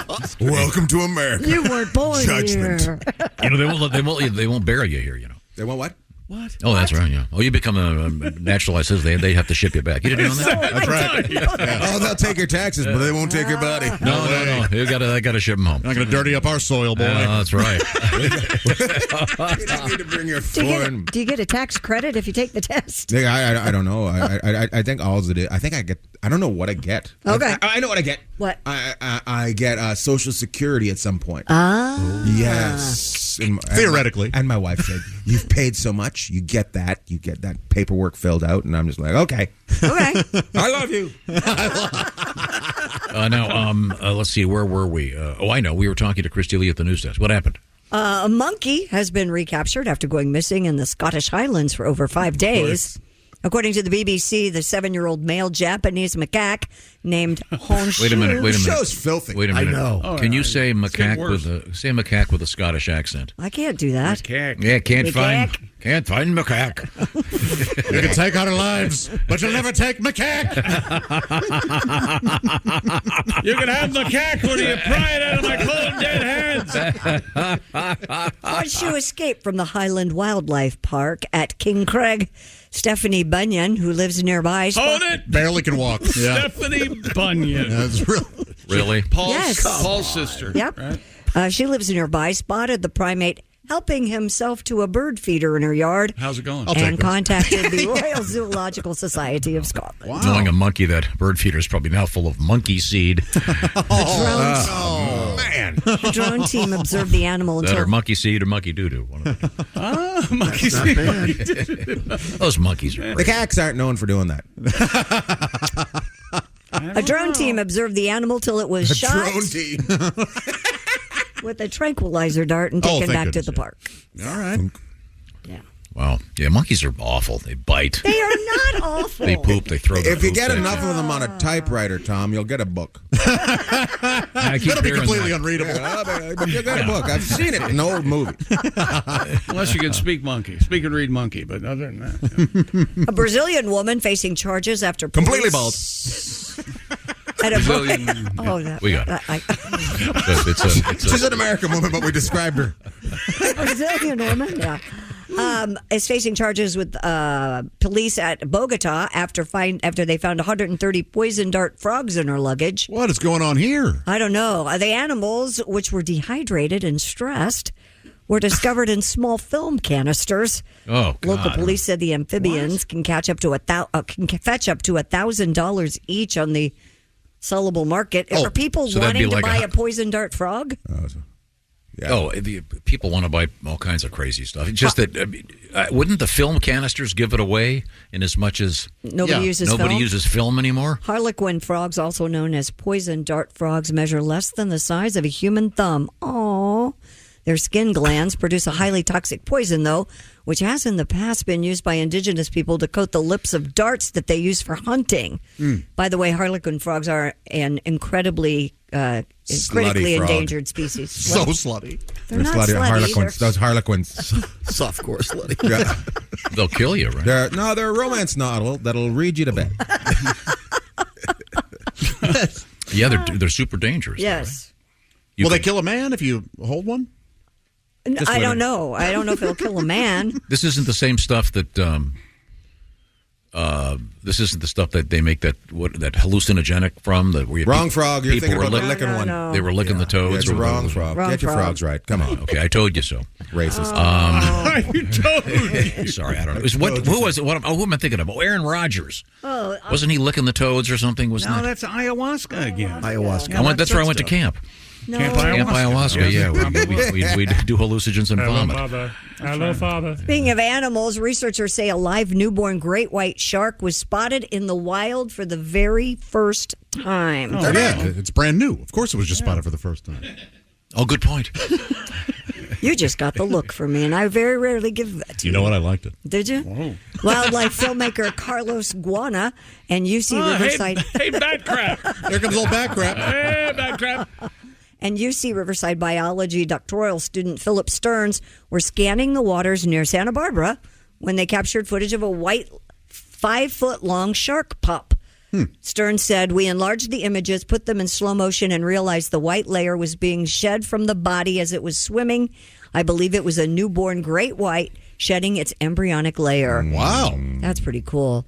He added, "In my opinion, this one was likely hours, maybe 1 day old at most." That discovery was documented in a paper published in the journal Environmental Biology of Fishes. I'm sure you guys... They quickly killed it so they could study it in the lab. They did not. Oh. I do have a question about your story. Kill it! The guy was from UC Riverside, which is inland. That's not who you want studying your oceans. Ian's right. They let him leave. They let him leave campus. Yeah. I don't You know want that. him at UC San Diego. Yeah, I want him on the aquarium. coast. Did you say he was 5 feet long? The pup was. It's a baby shark. Yes. How big had the mother have to be? Well, they're pretty big great white sharks. 12 to 20 feet. Guana said where white sharks give birth is one of the holy grails of shark science. No one's ever been able to pinpoint where the babies are born. No one's ever seen a newborn baby shark alive That's until crazy. this point. Yeah. How have they not? I don't know. Wow. Because they live in the ocean. Oh, cool. That's why. It's big. Want to hear the song? No. Okay, sorry, I couldn't resist. God, that's awful. Okay. I think it's How pretty many good. times did you hear that in your life? Oh, it's fortunately that's over. Now, today is Groundhog Day, and you just announced Puxatawny Phil. What was it again? Saw the shadow, or what is it? Did not see the shadow. So early spring. Okay. Spring. Yeah, I'll remember that in April 11th when it's 10 degrees out. Yeah. Now, and you remember the movie, Chris? Have you seen the movie Groundhog Day? I have. Okay, you remember this? This is the alarm clock every morning. Yes. Great Sonny and Cher tune. They say we're young and we don't know. Won't find out till. Sonny wearing the fur vest. Oh, yeah. Well, I don't know. Well, You want to wait for the Cher part? you got me. Cher sang first. Cher sang first. So that was Cher. Part was Cher, Yes. yeah. And You're then kidding Sonny, me. yeah. God, I can't tell. They make Cher sing flat, so Sonny doesn't seem so flat. What? Yeah. Sonny. But You know, he had a restaurant down the street from my house, and I prefer if you guys would talk very nicely about him. Oh, really? Good place? Yes, yeah. It was called Bono's. It's now called Nick's on Second, and it's fantastic. Oh. I love to go there for a drink on a Sunday after work. it was called Bono's? Bono's, yeah. Sonny Bono. Yeah. Oh, yeah, Sonny Bono. Okay. All right. As opposed to when people, not Bono. from YouTube. No, It's a different guy. Bono. Different person. That'd be great if it was Sonny. Oh, it was the same person. Maybe the U2 guy comes out with a fur vest on, and they do a version of "I Got You, Babe" for the Sonny Bono in the Sphere. Sonny Bono. Oh man, that'd be funny. Christy Lee, what's coming up? Coming up, we have time to do this. I Okay, think. go ahead. What are you gonna? A Tennessee lawmaker hoping to make so-called hot slaw an Hot official slaw. state food. According to the Memphis Flyer, legislation supporting the idea has advanced in a House committee of the Tennessee General Assembly. A companion bill would make Cleveland, Tennessee, the hot slaw capital of the state. Is it coleslaw but spicy? You're very, very much correct. By the way, I'd like to point something out.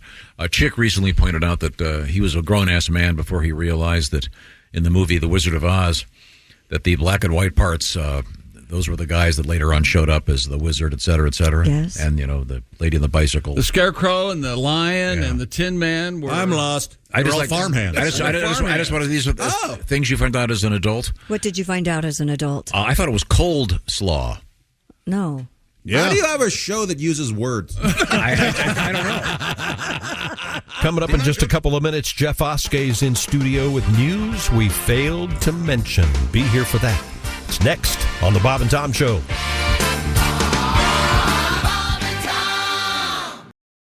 So good, so good, so good.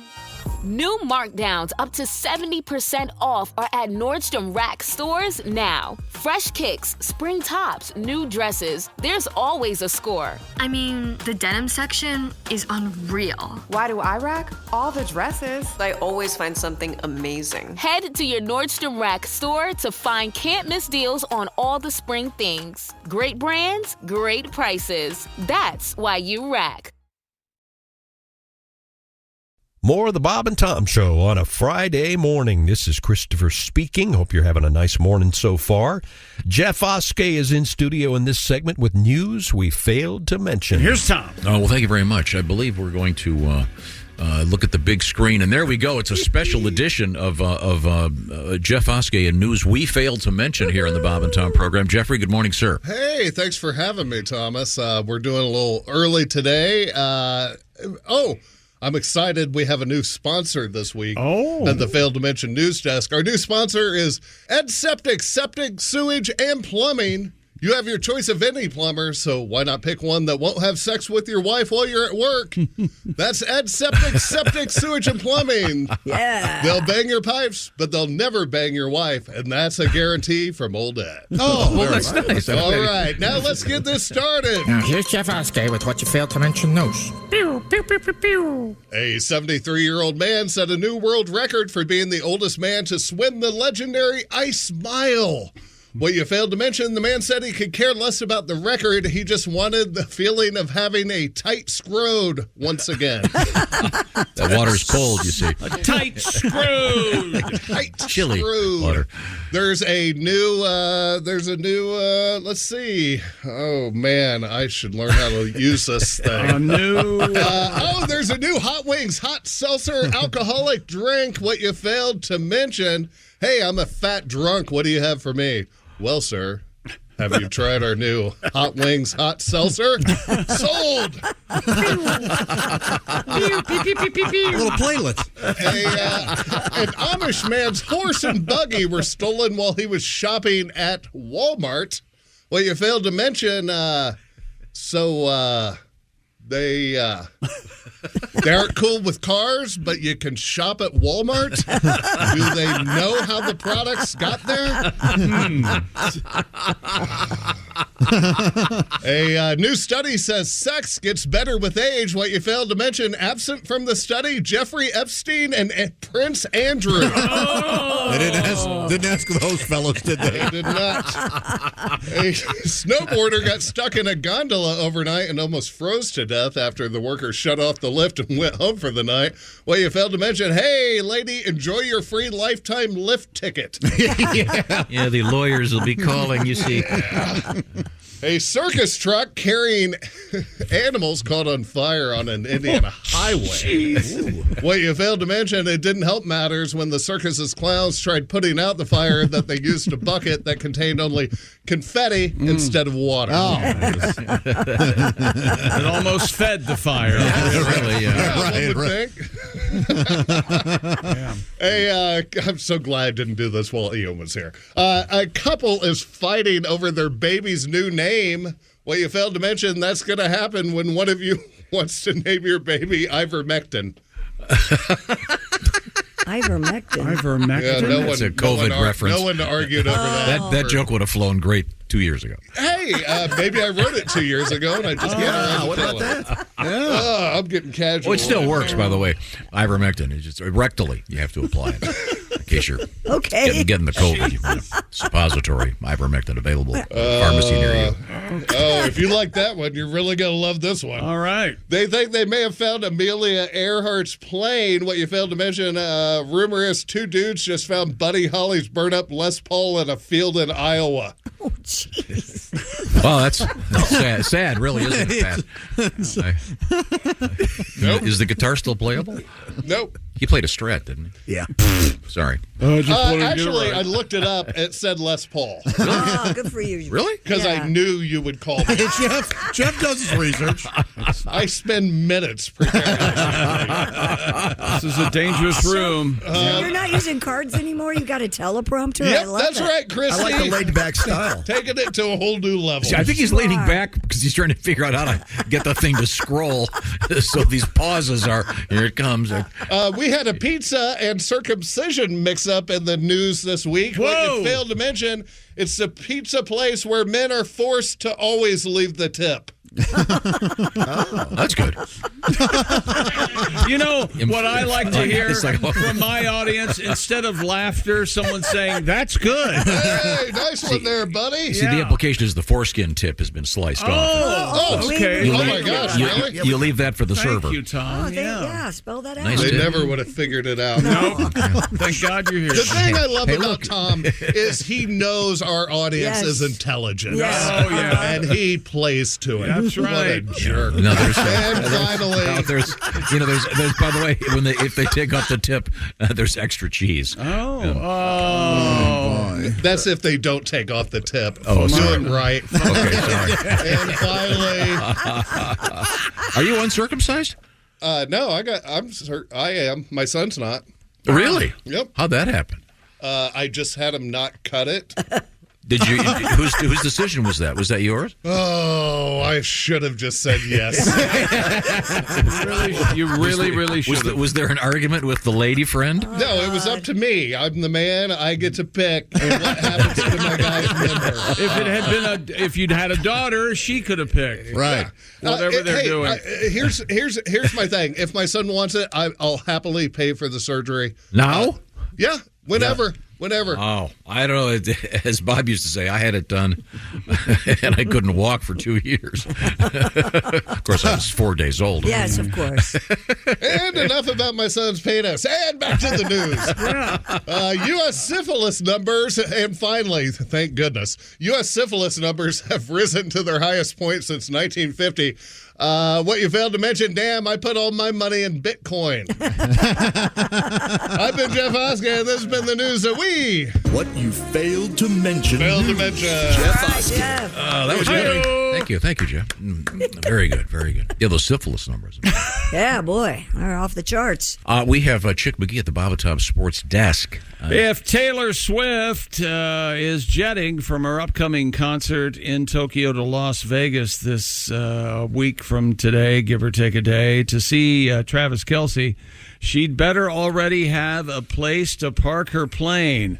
According to officials at Harry Reid International Airport and the FAA, that's the FAA. Yeah. They say space for aircraft parking in and around Las Vegas is already spoken for. 4 airports in the area have a combined 475 parking spots for private planes. By comparison, the Phoenix area, where the Super Bowl was played in 2023, has 1,100. Those are all sold out as well. Ooh. Pilots flying into Vegas still might be able to drop the passengers off and park at other airports in the region. That's what they're hoping for. Between the casinos and the mountains, Huh? there's about 20 miles of runway in any direction. Yeah. That's true. Yeah. According to the Post, Washington Post, not New York Post, if Swift flew from Tokyo to Vegas to Melbourne in her Dassault Falcon 900 jet, Oh, nice. the roughly 29-hour trip might burn about 8,800 gallons of fuel and create about 90 tons of carbon emissions. Oh, whatever, yeah. So, thus? That is more than all the carbon emissions that 6 average Americans will produce this year. Well, Taylor, just tell your fans to plant a tree. That'll be fine. Swift's publicist has said she buys carbon offsets to compensate for her jet travel. Oh, okay, yeah. Okay, well, I think it's fine. All of the owners are, I'm sure, are flying in private jets. Can't they just touch down, have Taylor get off and fly it somewhere else for whatever, 24 hours? Yeah, they go. Couldn't they fly over to L.A. and wait for her and come back and pick her up? And they'll come back. Yeah. I mean, she'll have to play. They won't have pay to for park it. She'll have to pay for the gas and probably tip the pilot a little something extra. Yeah, I think she can afford it. Taylor's getting a spot. It's the person who's reserved the spot right now that's going to have to park in L.A. Who reserved it 3 years ago? Right, Honey, you're not going to believe this. Taylor Swift kicked us out of our private spot. Well, maybe the commissioner may. It's like at concerts where the bands always hold. 20. Tickets. Maybe the commissioner's holding a few things. Now, those climate activists were going to protest, but it's going to take them too long to walk to Vegas to make their signs out of it. No? They'll be upset when they find out the football's made of pig scrotums. How about that? Is the football still made out of the sack of a pig? I think it's pig skin, but I don't think it is. Yeah, I think some of them are horse hide. 90% scrot. No, yeah. You know, the jet fuel's made of baby seal blood. That's okay. I would still take a private jet. That's fine with me. Absolutely fine. Stupid world record. A British man reports that police mistook him for a thief after they saw him running with a refrigerator on his back. Jeez. Everybody got this? Yes. The BBC reports that Daniel Fairbrother was stopped by officers in Stevenage while practicing for the London Marathon. He said police officers quickly realized he was not stealing anything, and the encounter ended with them shaking my hand. Isn't that a nice story?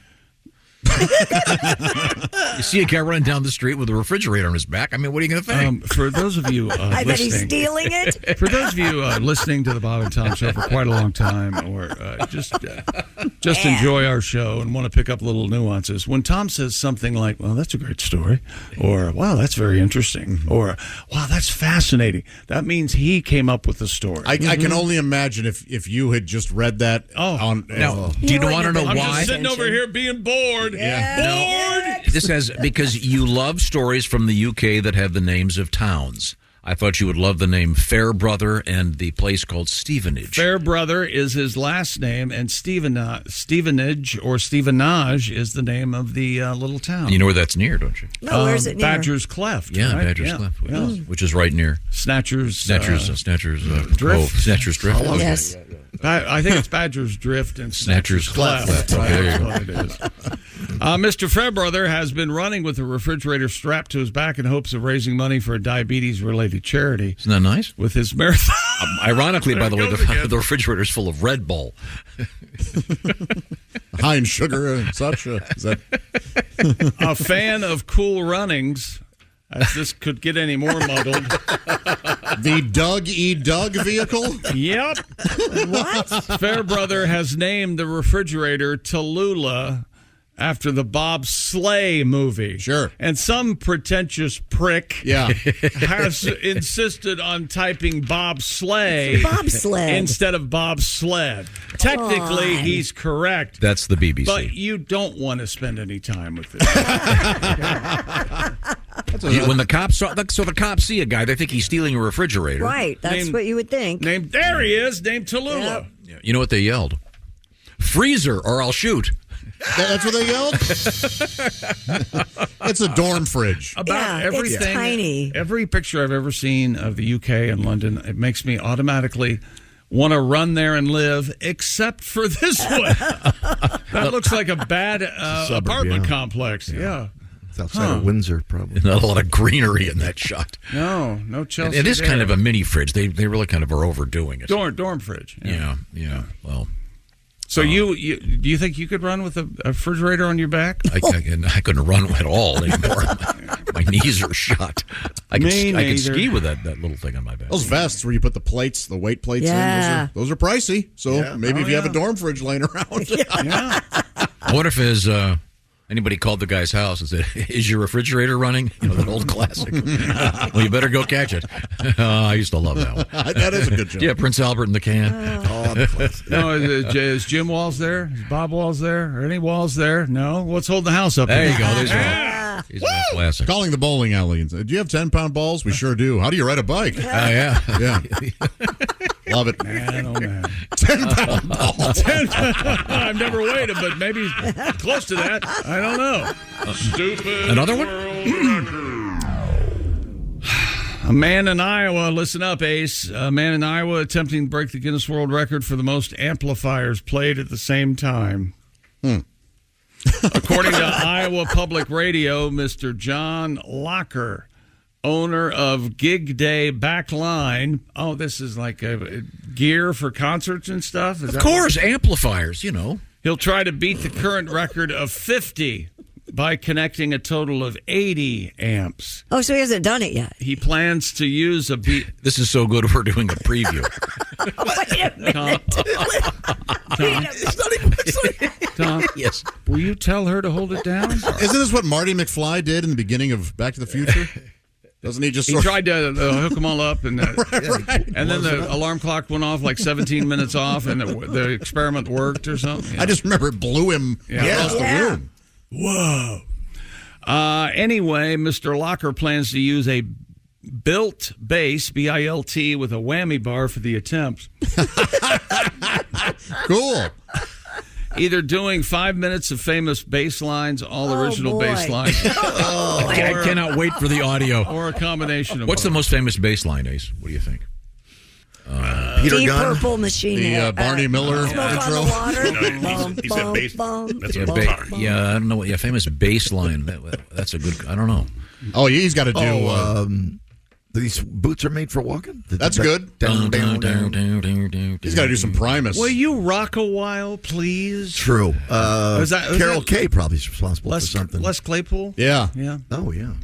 But it sounds like fun. 100 amps up there. Do you remember? Because a lot of the bands now, sometimes the amps on stage are fake.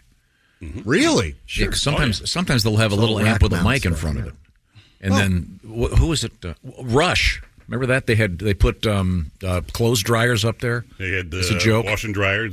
The crew would go out and put laundry in and out. And Gotcha. Hilarious. Rotisserie chickens, one tour. Yeah, that was really that's kind of fun. That's pretty funny. That's rock. The days of the giant stacked amps like the Dead used to go out with really are kind of done. And by the way, I know sometimes we've been known to drop the ball, but listen to me.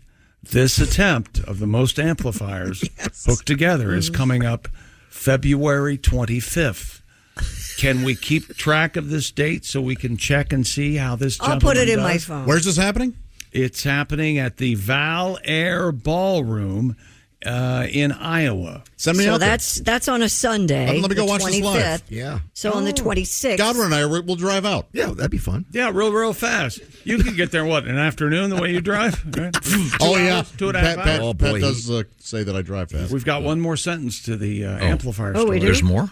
Des Moines guitar player James Bien will be on hand that day and will be playing and hosting a pseudo jam Nice. after the world record attempts. In Des Moines, oh man, maybe some Slipknot guys will show up. There you are. All right, I put it in my Yes. phone so we check on it Monday, the 26th.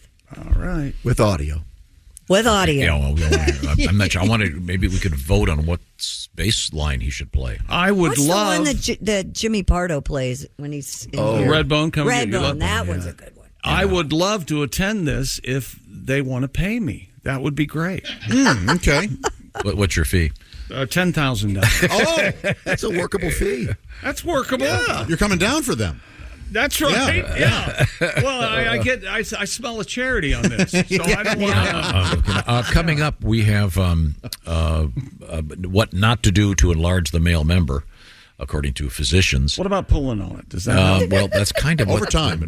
Also, what's hot slaw? When's the last time you pulled? We're going to find out about that. I bet you like to pull on yours right after the show every day, don't you? Just give your paw a yank. Yeah. Lock that. You go down there. I'm going to take That's a nap. lovely. Click. How about cozy cardio? Baby Are you deserves interested? this. Baby deserves this.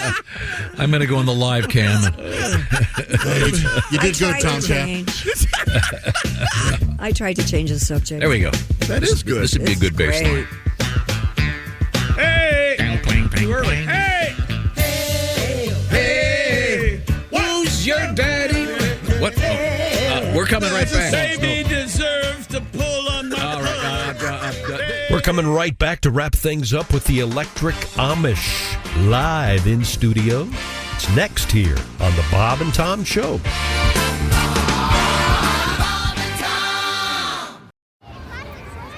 Hey guys, back at the playground again, huh? Yep. You know what this playground could use? A wine country. Heck yeah, and some waves so we could go surfing. Love that. A redwood forest would be cool. I'm in. Ski slopes. Let's do it. Can a girl go shopping? Yeah, baby. Wait! Did we just invent California? Discover why California is the ultimate playground at visitcalifornia.com. And we're wrapping things up here on a Friday morning, Best of the Bob and Tom Show. This is Christopher speaking. We have a segment to wrap things up here with the Electric Amish. That was. Ladies and gentlemen, we're back on the Bob and Tom Show, and that band you're hearing, it is the Electric Amish. Live in our house band, baby. Chick, was Spencer Davis two men, and that's their last name, or is it one man, and that's his first and last name? I don't know. I don't think it was anybody in the band, was it? Steve Winwood was the guy that wrote and sang this song when he was like 16. 16 when he sang. But there was no Spencer and/or Davis. I thought there was. Looking it up. There was a Spencer. Was there Muff? Muff was in the band. Muff? Muff Winwood. Yeah, Steve's brother, right? Oh, I didn't know that. Yeah. Yeah. Oh, Muff, not Mutt, like Mutt Lang. Muff. No, Muff. Yeah. Muff. Okay, Muff. Like Giner. Like you ain't seen nothing till you're down on Yeah, that Muff. Right? Yeah, Muff Giner. Really? Steve Winwood, Muff Winwood, Peter York, and Spencer Davis. There you go. Okay. There he is. But that wasn't Spencer Davis. That was the Electric Amish on tour, ladies and gentlemen. The Amish, it's an extensive tour starting in Logansport at the State Theater Saturday, March 23rd. And then August 10th, we're going to be all the way over there in Metamora, Indiana. You ever been to Metamora? I have not. It's the land of 10,000 lakes. Oh, who knew? Is that right? I'm not sure that it is right, but come find out. I thought you were going to say 10,000 buggies. They do get skeeters pretty bad that time of year. Buggies. Got a lot of buggies. No, well, we have time for a couple songs, fellas. What do you feel like playing? Well, what we feel like playing is a little bit of rock and roll for you. This is Amish rock and roll, so it might not be the kind you're used to. But this here is a song about having the blues. You like the blues? Oh, yeah. Sure. Yeah, the blues ain't nothing but the truth. That's I don't know if you heard that, but here's a little song. Oh, yeah.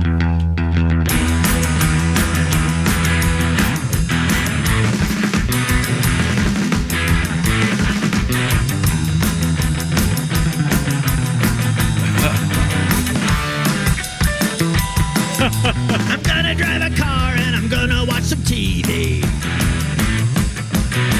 And I don't give a damn if my Amish friends see me.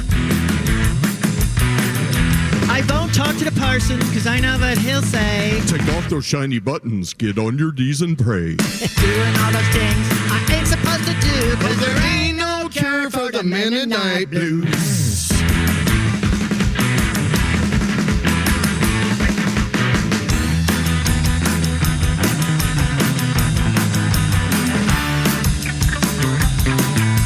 My mom and papa told me to chop some wood for grandma. It would have taken me all day if I hadn't used a chainsaw. Well, the congregation caught me and I heard them yell. He's using power tools, he will surely burn in hell. Why the black coat, black hat, black shoes? There ain't no cure for the Mennonite blues. Hey, Graber. Yeah, Carl. Make with their key change. Okay. Oh, that's nice. Thanks. G flat.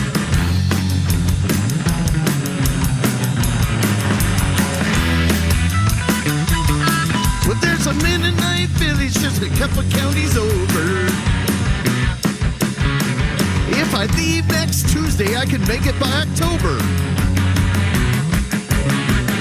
Well, I talked to this Mennonite guy who said, Hell, I got 3 TVs and God never struck me dead. now I'm watching Jerry Springer and TMZ too, 'cause there ain't no cure for the Mennonite blues.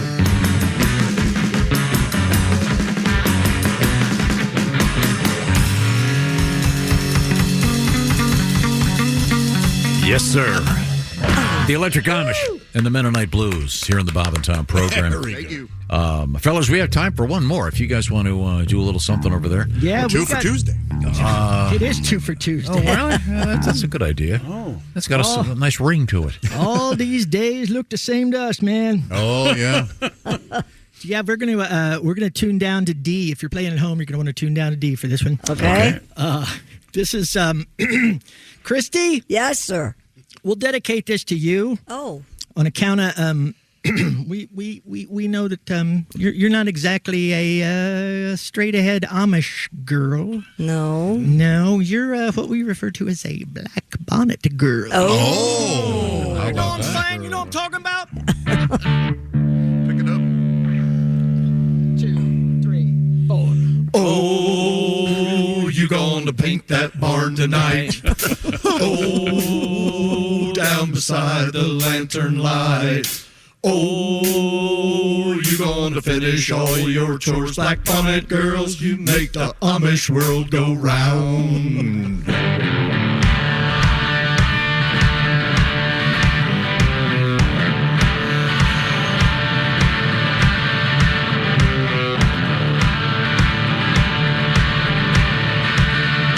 I was just an Amish boy, full of purity and joy. Dang well that I was holier than thee. Left alone with cousin Greta, what a naughty babysitter. Heathen woman, you made a Mennonite out of me. Yeah. I know girls who never curse, chicks who know their Bible verse. Every one of them wore a dress down to the floor. Though their chastity and charm made them quite pleasant on the farm, there ain't nothing like a good old Amish whore. Oh, you gonna paint that barn tonight? Oh, down beside the lantern light. Finish all your chores, black bonnet girls, you make the Amish world go round, yeah. Black bonnet girls, you make the Amish world go round. Hey, Graber. Yeah, Carl. Do you know the difference between Greta and my buggy? What's that? Well, not everybody's been in my buggy. I've been on my knees all day. All I do is sit and pray. Thought I saw the Lord. I can't really tell. But I knew from the beginning, with this lust and all this sinning, black bonnet girls and me will surely burn in hell. Now dig this. Oh, you gonna paint that barn tonight? Oh, down beside the lantern light. Oh, you gonna finish all your chores, black bonnet girls, you make the Amish world go round. Yeah, black bonnet girls, you make the Amish world go round. Get on your buggies and ride. Black bonnet girls. Man, that Greta is built like a brick outhouse. As long as I've got a pew, she's got a place to sit. Yeah, she could churn my butter anytime. Black bonnet girls. Hey, Greta, Christy, show us your ankles. Hot Ladies and gentlemen, the Electric Amish. Thank you, fellas. Thank you so much. Thank you for letting us come on here, so we're bound to burn in hell, Tom. Okay. All right, back up your buggy. This is the Bob and Tom Show. Jim Rome takes on sports. Why? Because you're not playing me. With rapid fire takes. Y'all went from the Super Bowl straight to the toilet bowl. He's not over the NFL. The NFL is over him. Scorching debates. All the good, all the bad, all the ups, all the downs. He's the Spitfire of sports smack. Sorry for what I said because it was appropriate when I said it, but I can't say it anymore, dude. You are killing the game. The Jim Rome Show podcast. Follow and listen on your favorite platform.